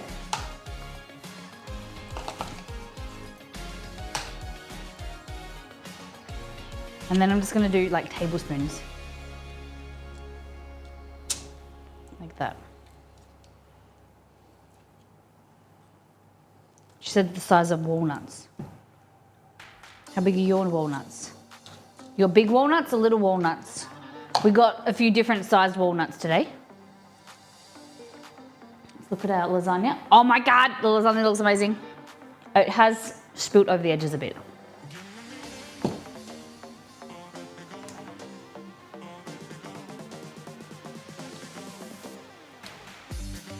I was thinking, I used to have a melon bowler.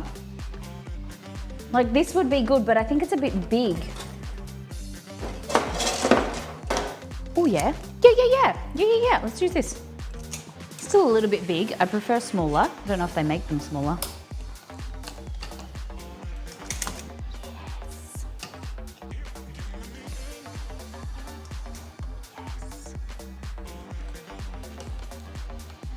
So by my calculations, she said that her recipe makes 21 cookies. So I've halved it. I reckon I'll make about 1, 2, 3, 4, 5, 6, 7, 8, 10. The walnuts are obviously bigger than mine.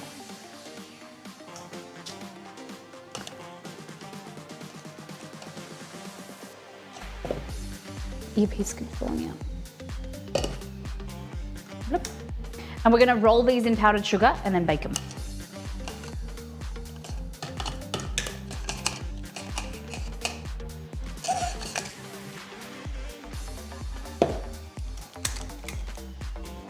Beautiful. Some of these. I'm just gonna make them into a uniform pieces like them. Yep. Yep. Yep. So 3, 4, 5, 6, 7, 8, 9, 10. We'll make 11.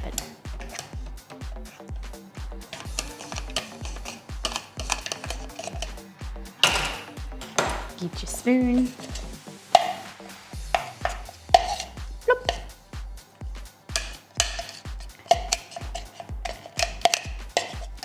Okay. Squish it in there.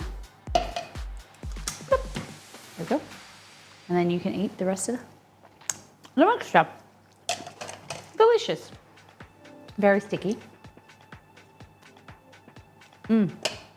Very sticky. Wash your hands.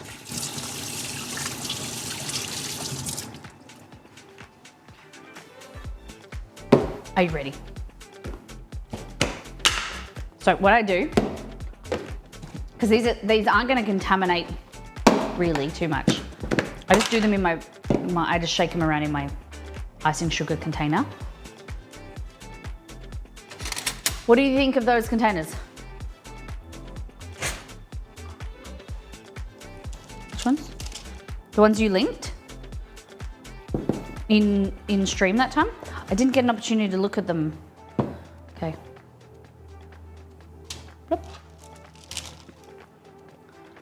Bloop.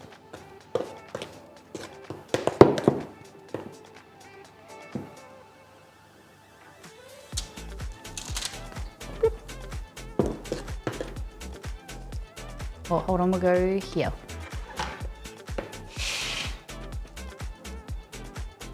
I'll have to check it out. Okay, I'm going. If you put them in Discord, I'll have a look. It'll be easy for me to have a look. Oh.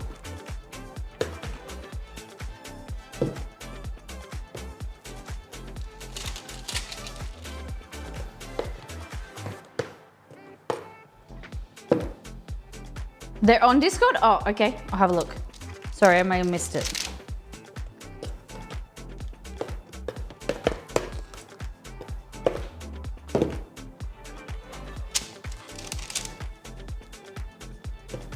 So once they're coated in powdered sugar, then you can shape them if you don't want them round.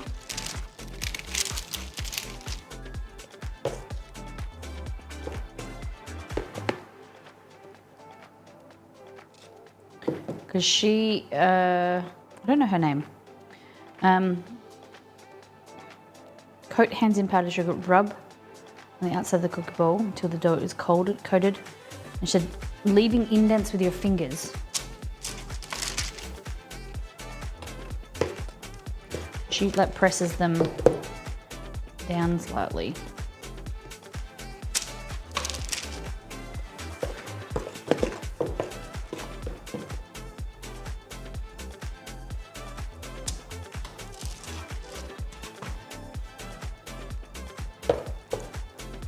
And this is why I didn't add so much sugar to my mixture, is because they're bloody coated in sugar.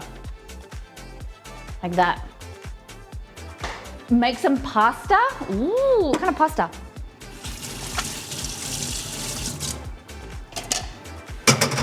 So I'm gonna find a bit of the mixture here. I'm gonna show you.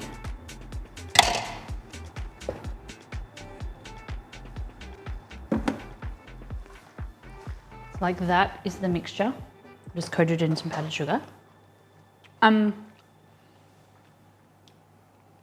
It's already made the cookie like 50% sweeter.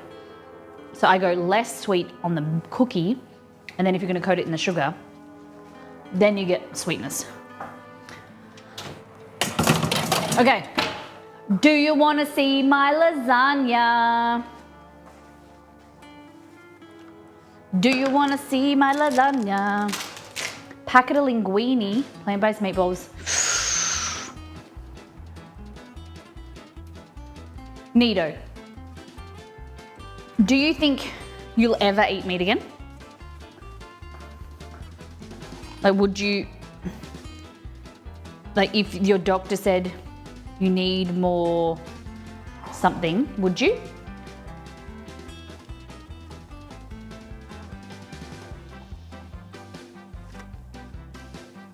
Bum, bum, bum, bum. Just checking, I'm getting a delivery today. Oh, I got my thing tomorrow. Guys, I'm going to get a skin check. Every Aussie should get their skin checked. I'm on a big thing. Skin checks. Well, not even you're Australian, but everybody should get their skin checked. Your mold check. Just make sure that you know what's up with your skin, because I heard a story about a girl who got a melanoma at the bottom of her foot where it doesn't even see the sun. You gotta go get your skin checked. $100 at this place. You get $50 back from the government, and it could save your life. Especially in Australia, the melanoma rates are huge. 1 in 4 people, I think, will have melanoma or skin cancer in their life. We got strong UV down here. Okay, let me show you my lasagna.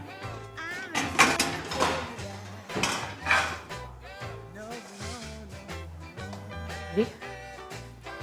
Let me just get out of the oven.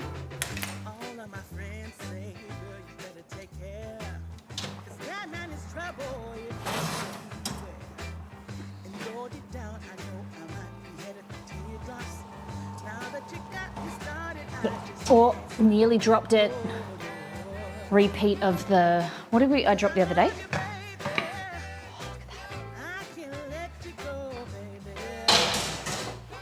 What was it that I dropped the other day? All over the floor. Nah, I just used subs. Cool. Look at this. Pasta. Now, important, we're gonna let it sit for like 15 minutes at least. To let it solidify, cool down, or it's just gonna be slop, okay? Let it cool. In the meantime, let's do an unboxing. An unboxing. I got a new piece of tech that I am so excited for. You know how I'm always like creating rigs with the Elgato gear? You know how I'm always creating like the rigs like with Elgato gear? This, I've showed you this before. This here is a heavy mount with a Elgato multi-mount. So this is adjustable. I put either my camera or my phone on here, and I can do top down and an extension arm. Well, I didn't know this existed. This is the mini mount. The mini mount. It comes with the mini mount with a base, and so it's basically a smaller version of that. Cable clips, quick start guide, and a phone holder. Guys, let me tell you, this is gonna change the game. So open up here. Space saving, it's stylish, and so functional. Okay, ready? So cool. Like, let me press my Stream Deck pedal to move my my camera out the way, my Facecam Pro out the way, to then move, which is on an Elgato arm. This one's on an arm as well. Just move all my Elgato equipment out the way. I'll be so lucky. Okay, look at this. All right. So the mini mount, like that. Look how cool it is. Comes like this. Oh, it is mini. So always get your quick start guide like that. And then look at this. It's so little. So you've got your, like that, your phone holder. Fantastic. So you can get another version of this, which is a standalone product too. And then we've got this bad boy. This is your stand.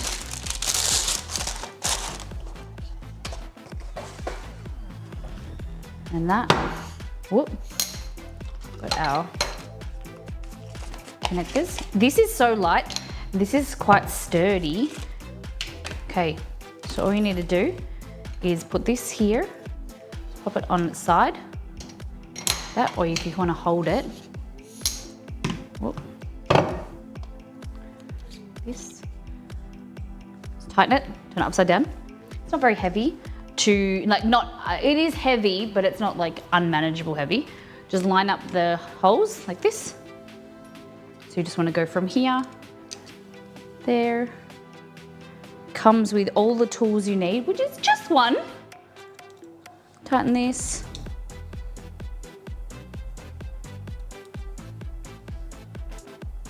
That big box for how, yeah, it's a nice big box.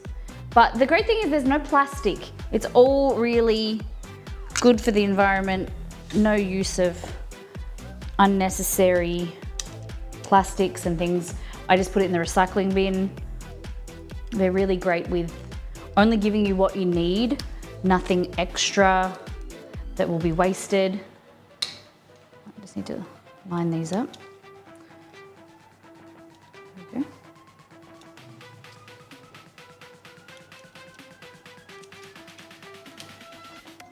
Whoop.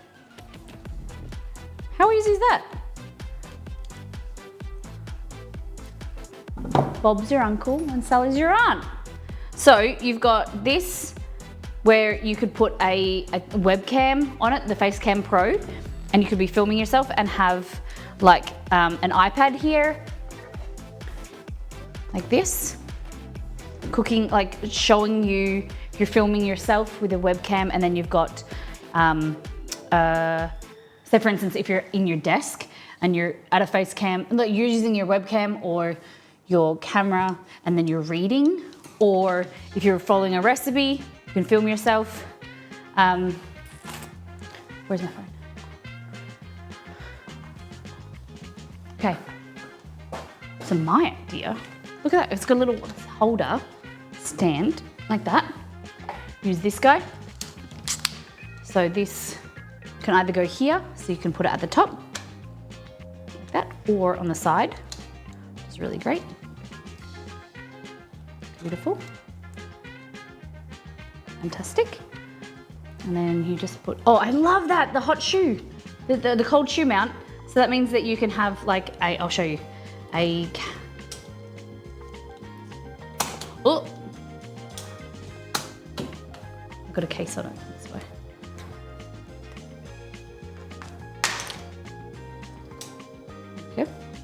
like that. How cool is that?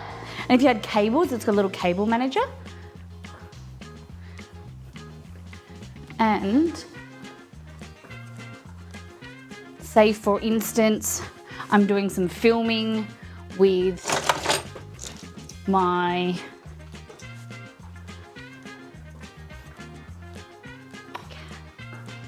want a microphone. So I can plug my microphone in like that. Beautiful. Microphone, phone, or you could do your webcam, easy. Or I'm imagine if I need some light as well, like, you know, we're filming in a basement or filming in a darker room, just grab, where is it? I use it for my photo shoot. Where's it gone?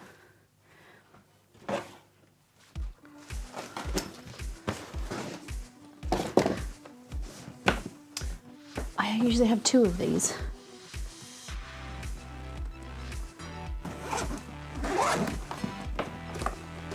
Very good.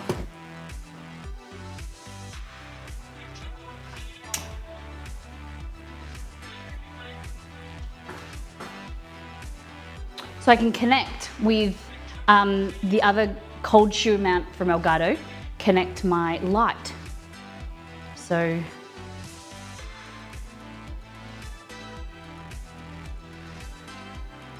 this, whoop. It's just like the complete rig. And it's easy, it won't fall over. Then I can put my light there, just film myself, do my makeup or something, or doing cooking, or, you know, talking to your, like if you're talking to your community or talking to your friends, things like that. The ultimate rig. Check that out. You can't, yeah, so I just need, this is a 1/4" screw. I just need this, but cold shoe mount, and then that would go there. Or you could turn it on its side, like this.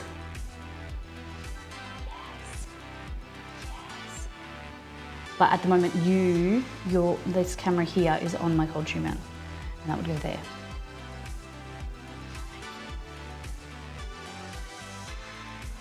It's so cool! Oh my gosh. I love it. Very cool, Elgato. It's just so easy, like, and you don't even have to really look at this, because it's so easy, it makes sense to put it together. Common sense. So just take that off. And then say, for instance, if I want to do this.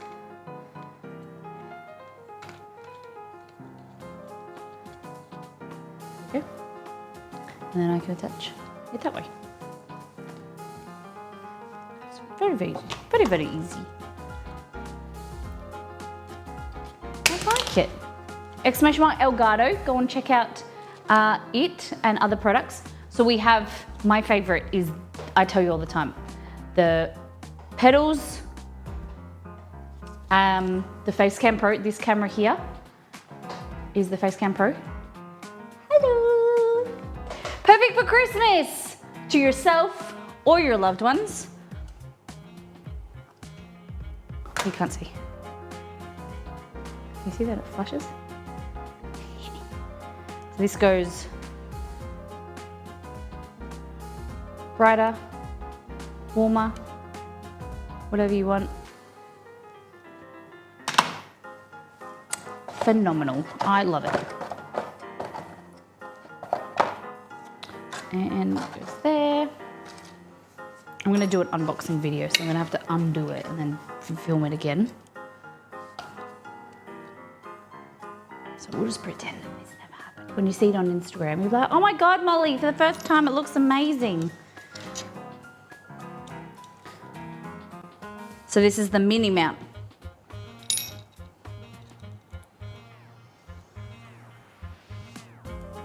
Very cool. Elgato. Okay, cookies. How long do we cook our cookies for? Bake for 15 minutes. Okay. or 18 to 20 for a crunchy cookie, which I do. I'm a sucker for tech.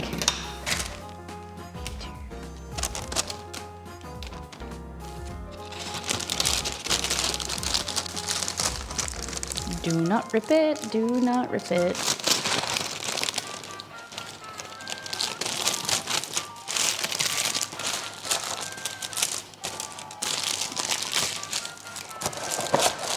There.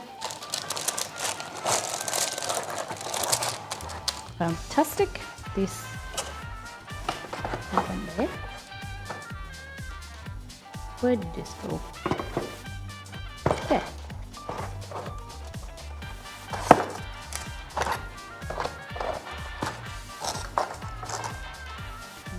This. Blop, blop, blop. Into there. Someone at the mail. Someone at the door. My dogs are deaf. Coming. There we go. Hi. Hi there.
It has your name on it, Exceed.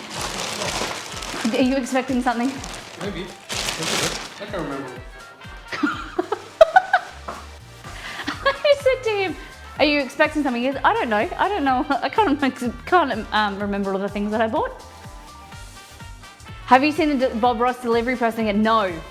I think she was from TNT. So I don't know if I'll see her again.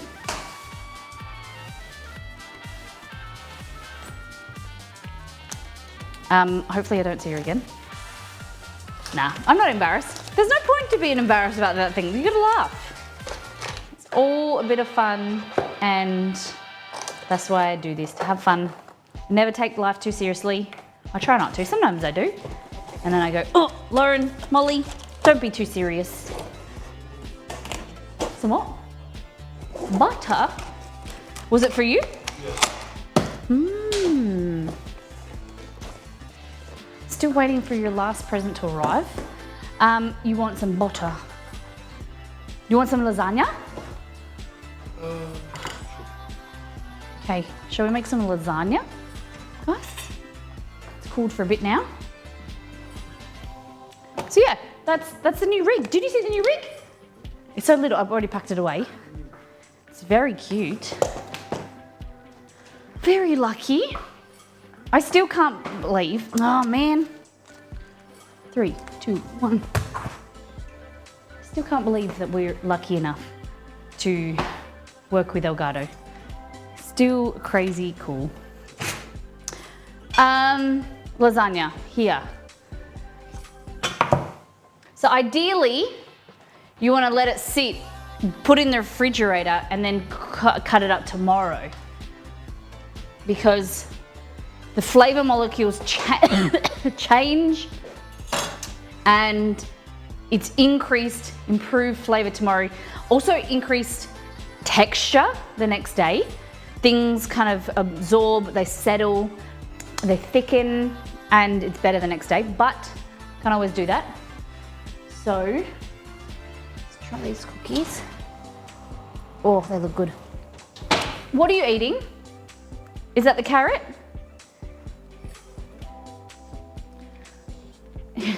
He's wagging his tail at me. Don't forget the stick thingy for the Mary Todd. Oh, yes! Thank you, thank you, thank you.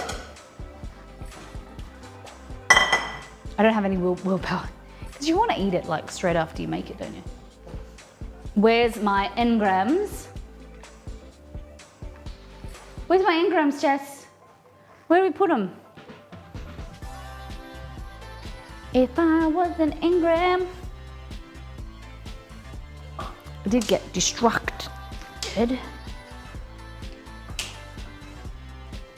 I put them in here? Yes. Mary, thank you for your merch order.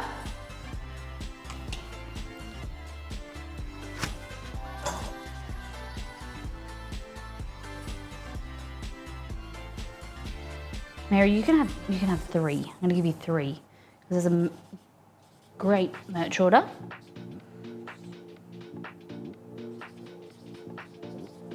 Mary Todd 50. And who gave the beets? Nito, you get some for the beets. You're a bit baby.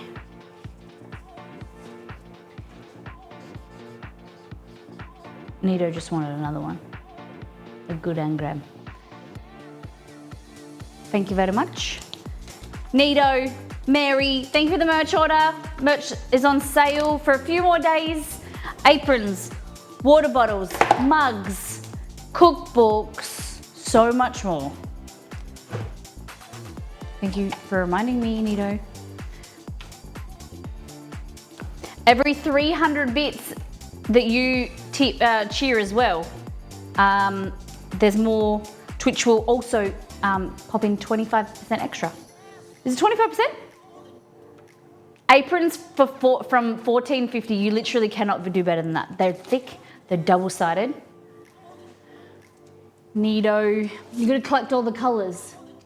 Mary, Nito's got yellow, blue, and purple. Mary's got purple, yellow, and green. 10%, not 25. Where did I get 25% from? Have one for cooking and one for gardening. I love that. Okay. This is the lasagna. Probably could have like charred it a little bit more on the top, but I think it's okay. I'm just gonna clean my small knife. The reason I took so long, sorry, for the Australia Postman, he was saying that his little PDA, like his device, was like screwing up. He said it's been really stressful because it's been like overloaded, and he has like 130 parcels to deliver. So he said it's a bit stressful. All right. So it's still a little bit hot, could be a little bit cooler, but I think it'll be right. We may not get those beautiful layers visible, so I'll put a better photo on Discord. Okay, are we ready?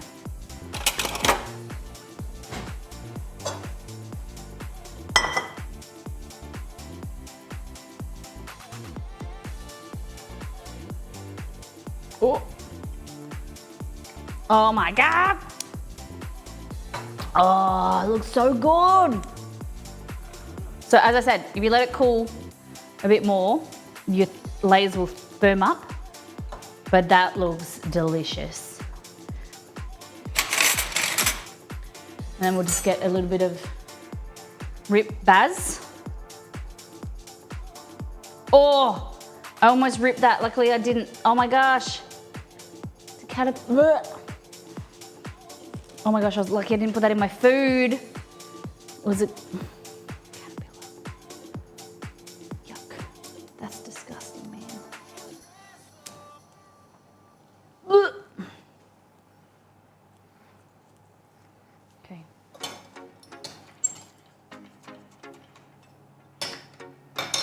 Put a bit of baz on top. And you know what I like? A little bit of rosemary oil, just a touch. Could put a bit of pesto on top as well. Look at that. What do we think? Everyone except Nito, or the vegetarians in stream. Yum. Beef, cheese, homemade pasta nudes.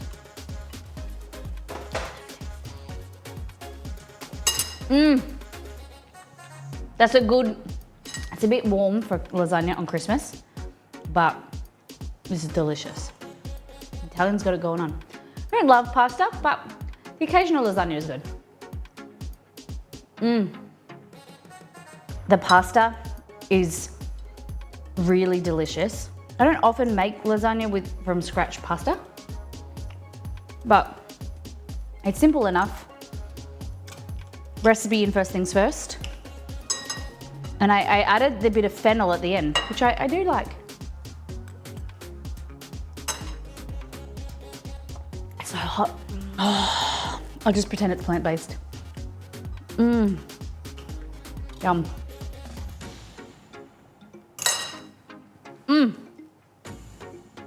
Yum. Yum, yum, yum. Okay. Roselli, what's the Negroni recipe?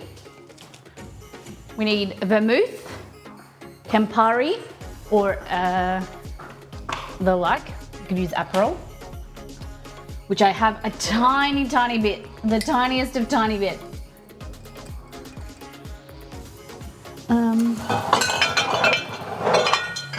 Okay. Vermouth, aperitivo, and gin.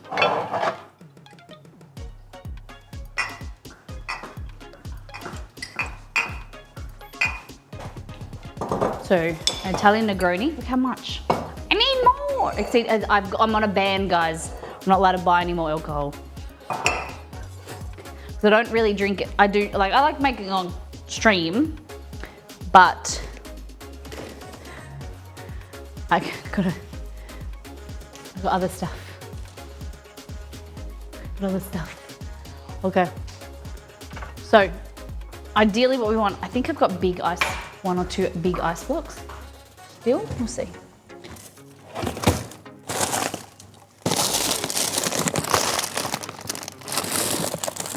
No. I had those big spheres, do you remember? Ooh, I'm in the freezer. What am I crunching on?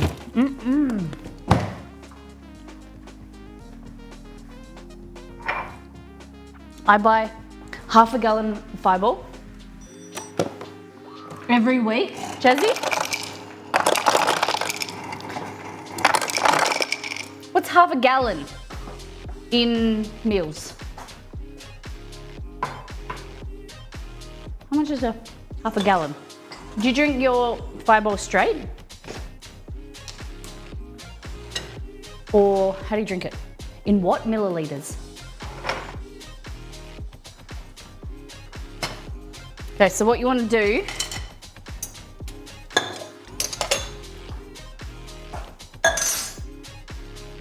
go here. So whatever we've got in this aperitivo, oh, what's it got in it? It's got, oh no, it's got like floaty bit. Oh no, that's I can't drink that. Is there any other Italian cocktail we can make? It had floaty bits in it.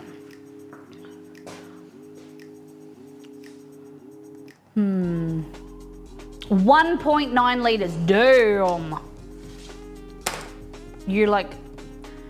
You're basically a cinnamon stick now if you're drinking that.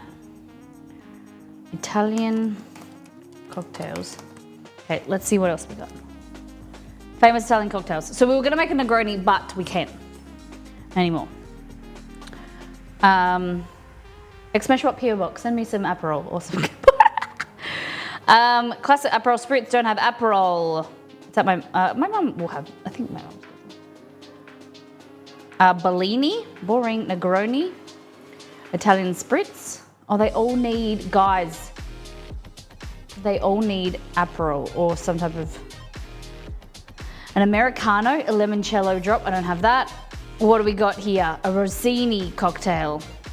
Strawberries instead of peaches. Yeah, baby. Instead of strawberries, let's do raspberries. Okay. Are you ready? So into a glass, into a...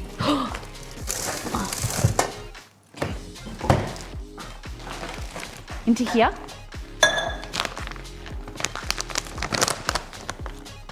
I was on the merch store and saw that you accepted PayPal. Cool. I can just go to GameStop, load money onto PayPal.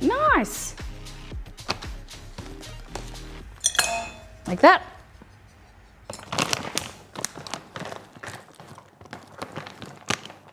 Fabulous. So, raspberries in there.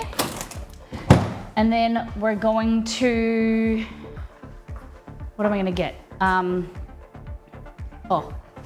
Prosecco. Okay, these cute little bottles. I've only got one left. Bubbles. Okay. I don't know where the muddler went. It's like a stick that you smash stuff with. So we'll just use this. And that's not really working. So we're gonna use some vermouth, sweet vermouth. And we're gonna do half.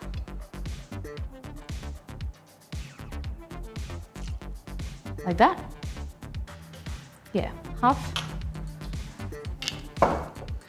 Then we're gonna do some type of lime juice, a little bit, quarter, lovely. And then I like a bit of sweetness. The cookies are about to come out. Let's just do them now. We cook them for a little bit longer so they're a bit crunchier. Hello. Look at that, pistachio. Like I said, if you use raw pistachios, that would be a brighter green color, but I think they look great. Okay, so I'm using a bit of maple syrup because I like it a bit sweeter. Fabulous. And then go with this one.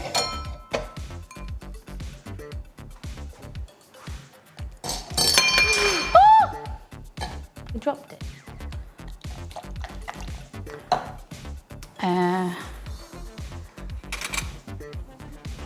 My raspberries are a little bit.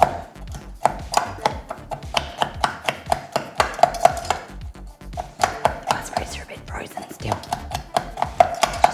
Doing this.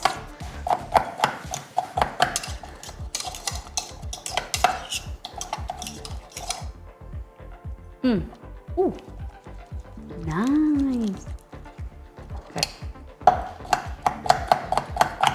So, sweet vermouth, a little bit of maple, and ideally, any other mods just come running from the other room. What just happened? What do you mean? Why are you in the other room? My earpiece is off.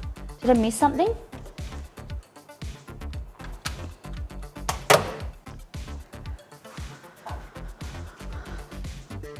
You screamed. Oh! Oh, I'm used to her screaming though. I'm a screamer. Oh, it's already taken the lid off. Okay. So add a little bit of the bubbles. Okay. And you know, if you want a bit of zhuzh, you want a bit. I thought of a business idea, but I don't know if it exists already. So I would, because you know how we like cocktails and we like glitter. I thought of us inventing something that is like somehow incorporating glitter to something you put in your cocktail, like a syrup or something that you put in your cocktail, or like a tea bag or something, and you just like put that, you open a packet, pop it into your cocktail, shake it, and then it's got the edible glitter, but not at normal, like this is luster dust. I didn't know how I could do it though. Okay, so yeah, exactly, neato.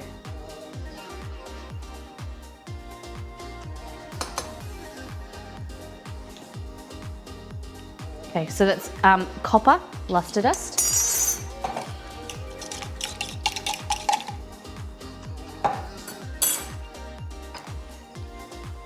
Okay, so you need a little bit of liquid.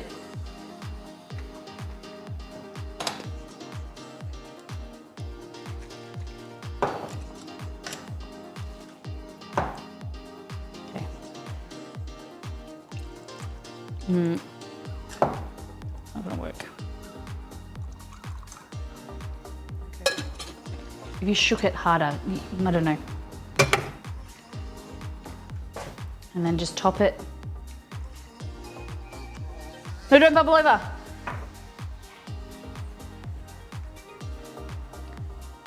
I do like that idea. I don't think the tea bag idea would be more versatile.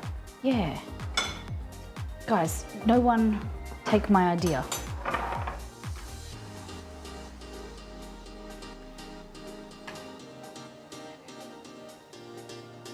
What's you putting in it? This is like bubbly Prosecco or white wine or like champagne. You might little glasses, little bottles. But ideally I'd like it to not have the pulp in there. It just wouldn't come out. But that, ladies and gentlemen, is your Italian Bellini. I'm gonna strain it. I've decided I'm straining it. And you can't stop me. Where's the thing gone?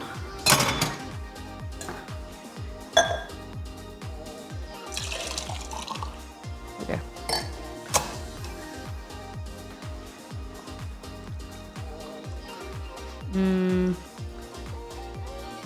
All right, my strainer, I've learnt my strainer's pretty shred. Just letting stuff past the keeper.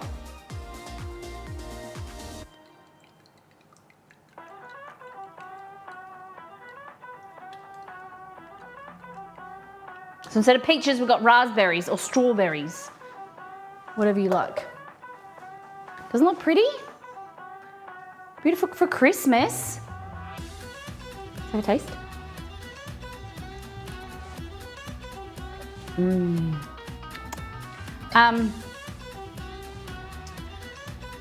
Random question might not have an answer, but is there a time or place, age where you recommend getting into mixology and having a bar? I think when you are responsible enough to have alcohol in the house and not drink it, like to have a bar, you know, to have it out on, and for me, I don't know, like when I was younger with friends and stuff, we would buy alcohol to then drink it that weekend or whatever. Whereas now, having a nice bar and making nice cocktails for your friends is fantastic at, you know, a lot above, you know, legal age, of course.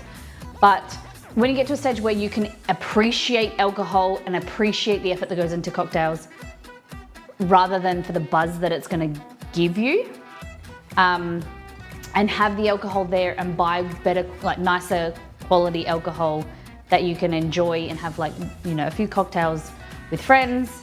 It's kind of like a better age, rather than, it's, yeah, like, I don't really know. It's each to their own. There's no perfect age, but I think that if you're gonna, when you're older, you can afford, or if you've got a better job and things like that, eventually you might be able to afford a higher quality alcohol and be able to age where, let's be real, younger people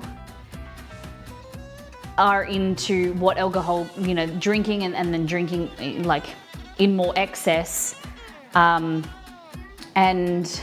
they don't really care about the flavor of like what's gone into it or whatever with cocktails. There's like cheap hacks you can do with cocktails, but learning how to make like a nice margarita or a, you know, fancy Negroni, things like that, and appreciating that it's got like a nicer whiskey or you know, that you can sip it and enjoy it rather than feeling like, oh my God, I gotta have 4 of these type thing. Yeah, that makes sense. I feel like I am coming from being a beer wine drinker and love fancy drinks. Yeah, affording, like, and there's also the belief, which I agree with, like getting, if you're making cocktails, and they're like fruitier cocktails, don't buy a really expensive gin or whatever, because a lot of the flavor is, depending how many ingredients are going in there, the flavor is kind of, it's taken away by the other fruits and bolder flavors. If you're going to drink an amaretto sour or a whiskey sour, get a better quality whiskey, because that's like the more prominent ingredient. I don't buy expensive vodka. Like I buy really cheap vodka because a lot of the time I am mixing it and it doesn't add anything. Whereas if I'm having a gin and tonic, I want to taste the flavor profile of the gin. And I don't buy a really expensive tonic. I just buy Schweppes, or like you can make your own syrup, things like that, because I prefer the flavor of the gin. And at home, I'm a bit of a cheap ass, because a $2 bottle of sugar-free tonic, like I prefer sugar-free at home, but then if I go out, I'll buy a better quality tonic. I'm not a snob, but snobbing and knowing what you love is amazing. I love that people who will go out, and same with cooking. Like I buy better quality oil, olive oil. Same with some people buy better quality tonic water, because it comes, whereas like it comes together. Whereas this gin, Mandarin gin, I'd rather buy nicer, flavorful gins than I would tonic water. But I won't buy like really cheap tonic. I'll just buy like a mid-level. And run cheap vodka through a coffee filter. Okay. Interesting. Do you think guests notice a difference with drinks as they do dinners? It's dependent on who the people are and what their values are. Because this isn't fancy. This was, we got this for my birthday. We went and we got nibbles, and the nibbles you paid a bit extra. I think it was $20 extra, and you got a bottle of gin, because it was a local gin. It's really nice. I wouldn't say it's the most fancy, beautifulest gin, but it is nice. Yeah, like, so my mum loves cocktails, but she wouldn't know if you put a Kraken versus a Captain Morgan's versus a really cheap rum. Like, she wouldn't taste the difference. She just likes it fruity, she likes it sweet, and she likes it frozen.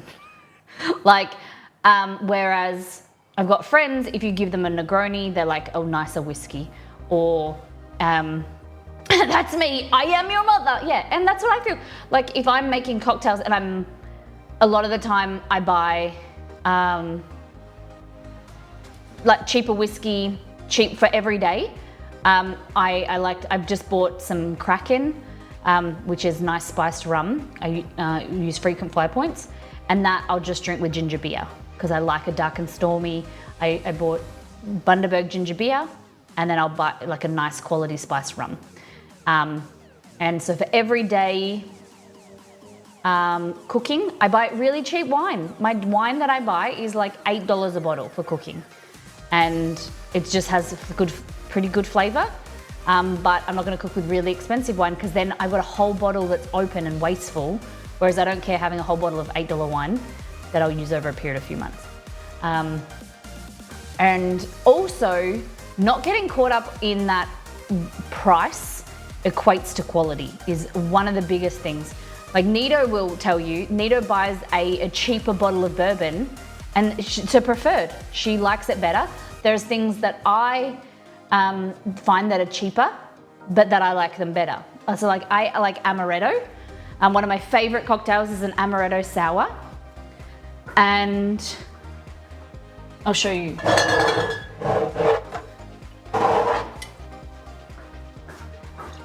This one is Luxardo, and then this one is Di Serono, right? I think they're about the same time. Oh, this one's a bit more expensive, but I prefer this Di Serono one. So it's like an almond liqueur, Where this one is way too sweet. It's not my favorite. So we'll probably have this at Christmas. And my brother will, you know, the deal in our family is the wives and the girls cook the food, and then the boys bring the alcohol or pay for the cocktails. So they pay for because it can get expensive with us making cocktails, or like my auntie has a slushy machine, and so the boys buy the spirits. So then we'll probably drink this, and this will be blended into cocktails. Rather than this, you just drink with lime juice or maple. I like it with maple syrup, lime juice, and egg white and Disaronno. Beautiful. But so sometimes, like, don't buy a really expensive alcohol, a very expensive spirit, to then serve it in a cocktail that's blended. And because like some of the whiskeys especially, they have like the flavor profile. You might have like a certain type of smoked wood, or it might have like maple or something in it that's nuanced, and then you mix it with a Coke and you won't taste it as much. Do you know what I mean? As long as the gays are with the girls, then I'm down 100%. 100%. Gays, guys, gals, non-binary pals. It's always an open door policy in our family. And so all friends and family members and friends of friends, at the Christmas or the day after, we always have a big get together. And, you know, my mum's policy was always, if, you know, you aren't close with your family or you aren't doing anything special for Christmas, our house is always open and everyone's hanging out. And it's what's Christmas for, like, so my family isn't totally religious. My grandma is, but you know, for us, Christmas is always about being together, being social, having food, beautiful food, having nice drinks and cocktails, and then just being together and having laughs and being on the water.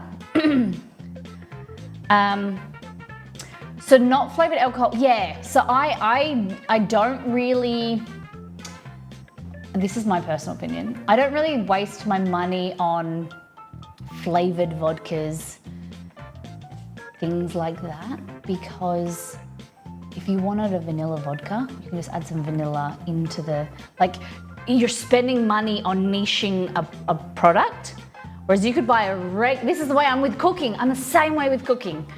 Buy a regular version and then add the flavor yourself, right? It's like, add your pineapple syrup or add your pineapple juice rather than buy a pineapple rum, because then your pineapple rum won't go with your other things that you want to make next time. And then you have to buy more. So if you niche too far, you get like into too much specificity, then it's no good. Other than, like, I really like citrus gin. So I have a mandarin gin, I have an orange flavored gin, because I like them and they go, but then they're kind of pretty versatile. But I'm not gonna buy, I really accidentally it said spiced rum, but it tasted like pineapple rum, and I hated it because I couldn't really use it in much food. So I like spiced rum, but not heavily flavored. It's more convenient, you know, versatile. So for me in the kitchen, as well as mixology in the bar, versatility, baby. And then mix it with a flavored juice or a flavored soda, things like that. Only flavored alcohols, you have the exception. Let me go into my drawer. Okay. All right, so this is very different from me, but I'm here for it and I'm excited for it. Okay. I did buy this, and this is something that I'd never usually buy because it's not very versatile, but it's gonna be really good. I bought this. Peanut butter. I don't know if it's whiskey or what it is. It's peanut butter spirit. Peanut butter liqueur. Yeah. So I have never had there's an Australian version called sheepdog, I think. This is better. In a whipped cream or waffles. I'm thinking Christmas morning or sometime next week, making this into like a syrup and then putting over waffles or pancakes or crepes. Maybe making a little Toblerone from our new ebook. So if you've got our new ebook, there's a Toblerone cocktail and I'm thinking that might go well in there. It smells amazing. There's, this is peanut butter. They had salted caramel, peach, cinnamon, and something else. There's like 6 different varieties. Yeah. Hey, Stormy Number, thank you for the bits. Yeah. And Potts, sometimes you just want the convenience of having it already, yeah. Yep.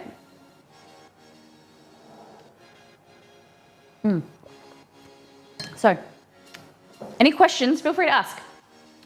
I like, there's things that I do that I wouldn't do again, or there are things that I recommend. Like, I like, if I've made a mistake, or you learn from how different people do things, right? Everyone has their own opinion, and I like to know the rules to then know when I can break them, when I can't, and when I shouldn't. So there's tips and tricks that I recommend and rules that you can break. I'm a lazy cook sometimes. I'm a lazy, bartender. 4 or 5 starter alcohols you recommend on hand. A vodka, a rum,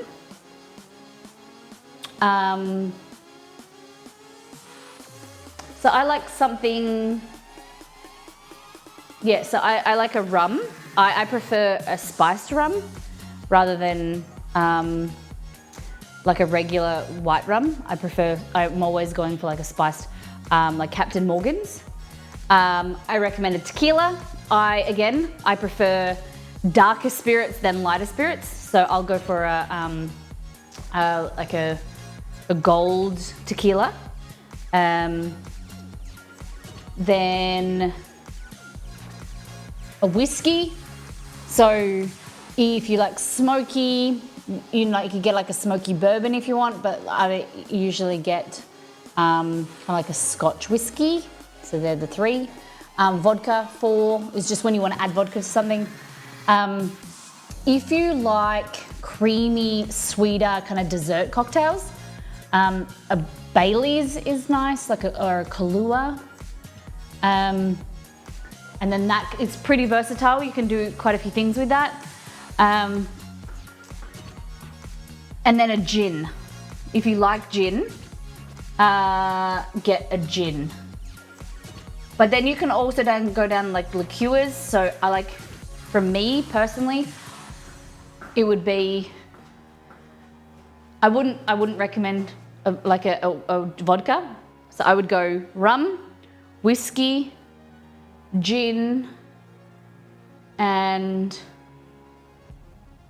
rum, whiskey, gin, and tequila. Tequila's my ultimate. I would drink tequila more. It makes me less sick. A little fun fact is I do drink alcohol. I do like cocktails and things, but I get really unwell. I usually have to, so like I've had 2 sips of this and I already feel a bit gross. I usually take prophylactic anti-inflammatories, or it's like an allergic reaction basically. So I get a headache and I get like really sore legs. No, it's all good. It's all good. I've had it for ages. So as I was saying, for me, my go-to is spiced rum, a tequila, a gin, amaretto, which is the almond liqueur I was telling you about before, and a whiskey. That's my top 5. My family bleeds wine. I wish we did not. Yeah. What type of wine do you drink? If anyone has any questions. But let's try these cookies.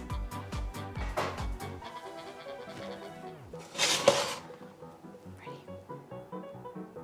Ooh, they're like crunchy on the outside and then soft in the middle. Yeah. Merlot. I like a Tempranillo if I'm drinking red. And then for white, I'm like a Pinot Grigio, Pinot Gris, or I like something like a little bit sweeter. At times, like summer, I'll drink like Moscato, usually quite too sweet, but you're not in Australia, are you? There's this wine, which is kind of like sweet, bubbly red. I bought a carton for my dad. It's my dad's favorite and my granddad's favorite. But then this, if you like sweet wine, it is amazing.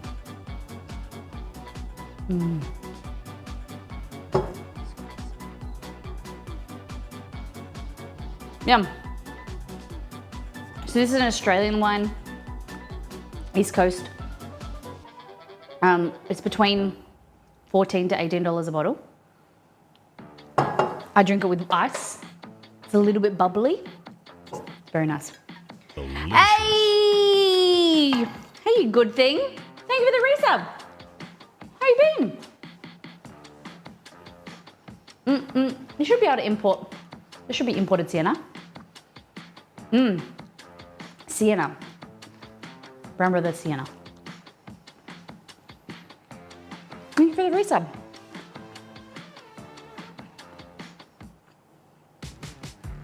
My mouth is so sore. Noting, no worries.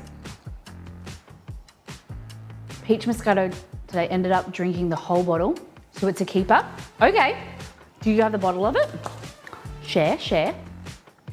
I showed in Discord a strawberry Moscato, strawberries and cream. Very sweet, but very nice. Very recommended. It's Brown Brothers, same company. Brown Brothers Strawberries and Cream Moscato. Very nice. They also have a Dolcetto and Sierra, and that's really good. It's a bit less sweet, a bit more robust than the Sienna, but good as well. We should do wine, cocktail and wine reviews. All right, guys. So we did lasagna. It's cooled down now. You can see the more of the layers slightly. But we did a Bellini, raspberry Bellini. No, you can't really see the layers. But delicious lasagna from scratch, all of it from scratch. Oh, what happened to my emote only reward? Oh, I didn't see it, sorry. Mods.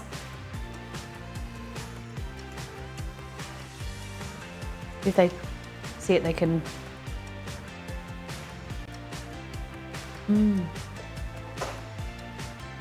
This lasagna is good.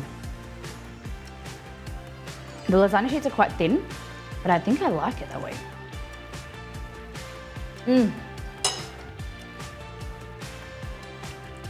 Chelsea, I don't know. There they are. Nito, can we do emote only mode? Do you know how to do it?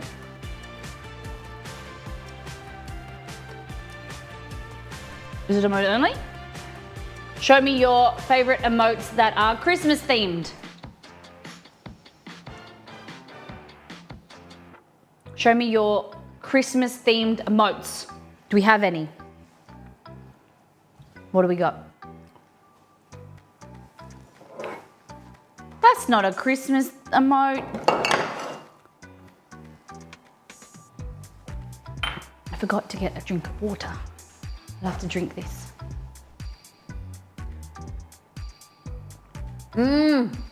That's a good one. Christmas fruit.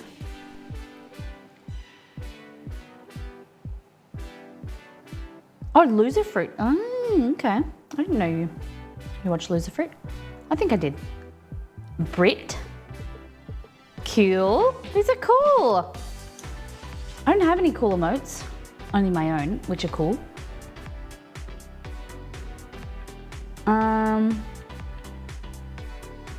Danielle, Zeph, Reeps. I think I've gifted a sub to Reeps. He doesn't. Oh. There we go. Snow time, snow time, snow time. Mary Amber. Nothing.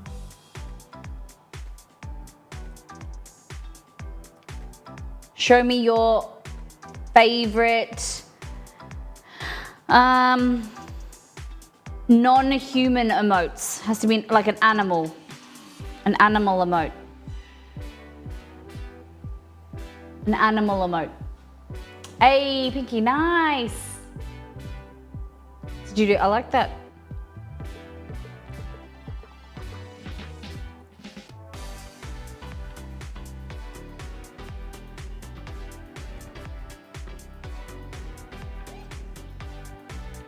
What else we got?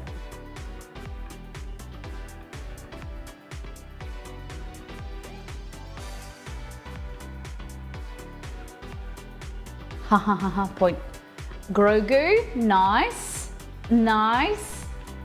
The little cat. Oh, Mrs. Ruby. Yeah, I never see Mrs. Ruby live anymore. She streams at a way different time to me. Cool. Very nice. I love it. Okay, now I want human emotes. Do me human emotes. All right, guys.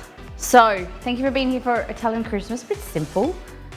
But we've made pistachio cookies, we made bellinis, and we spent majority of our time talking about cocktails. No, making lasagna. Next stream, Christmas light cruise. Taking you on the water. We're getting out of the kitchen, into the water. We're gonna go look at some Christmas lights. It's gonna be amazing, we hope.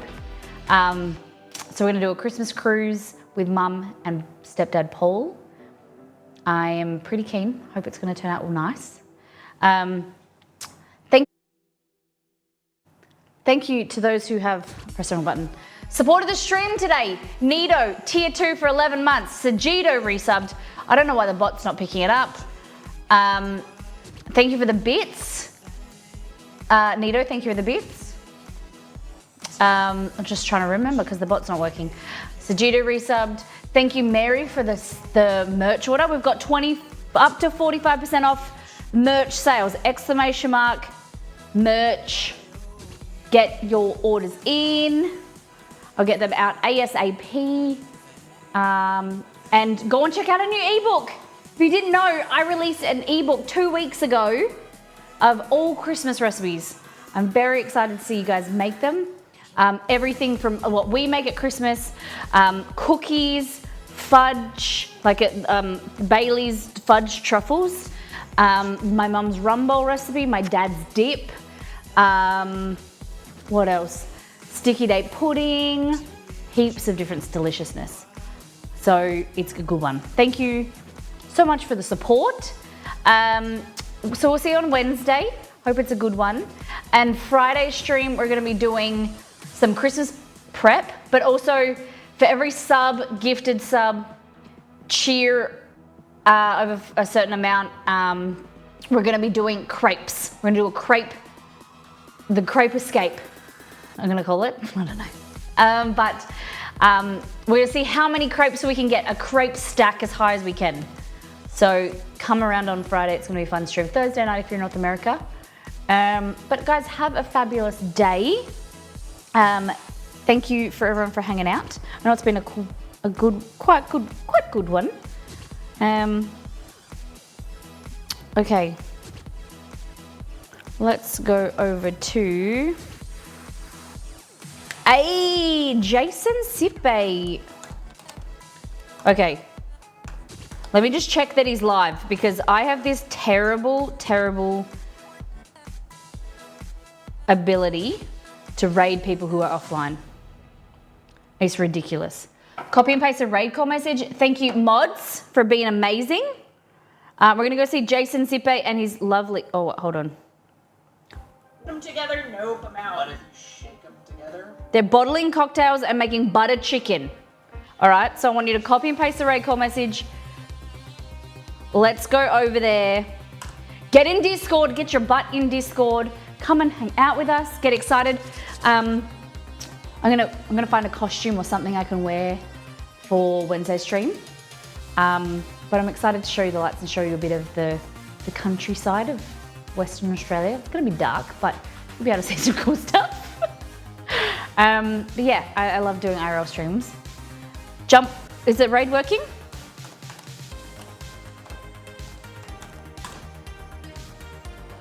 Oh, it's already in progress, okay. Guys, take care, brush your hair, be good to yourself and those around you. See you on Wednesday. Check out the website, check out the merch, check out everything, and check yourself out too.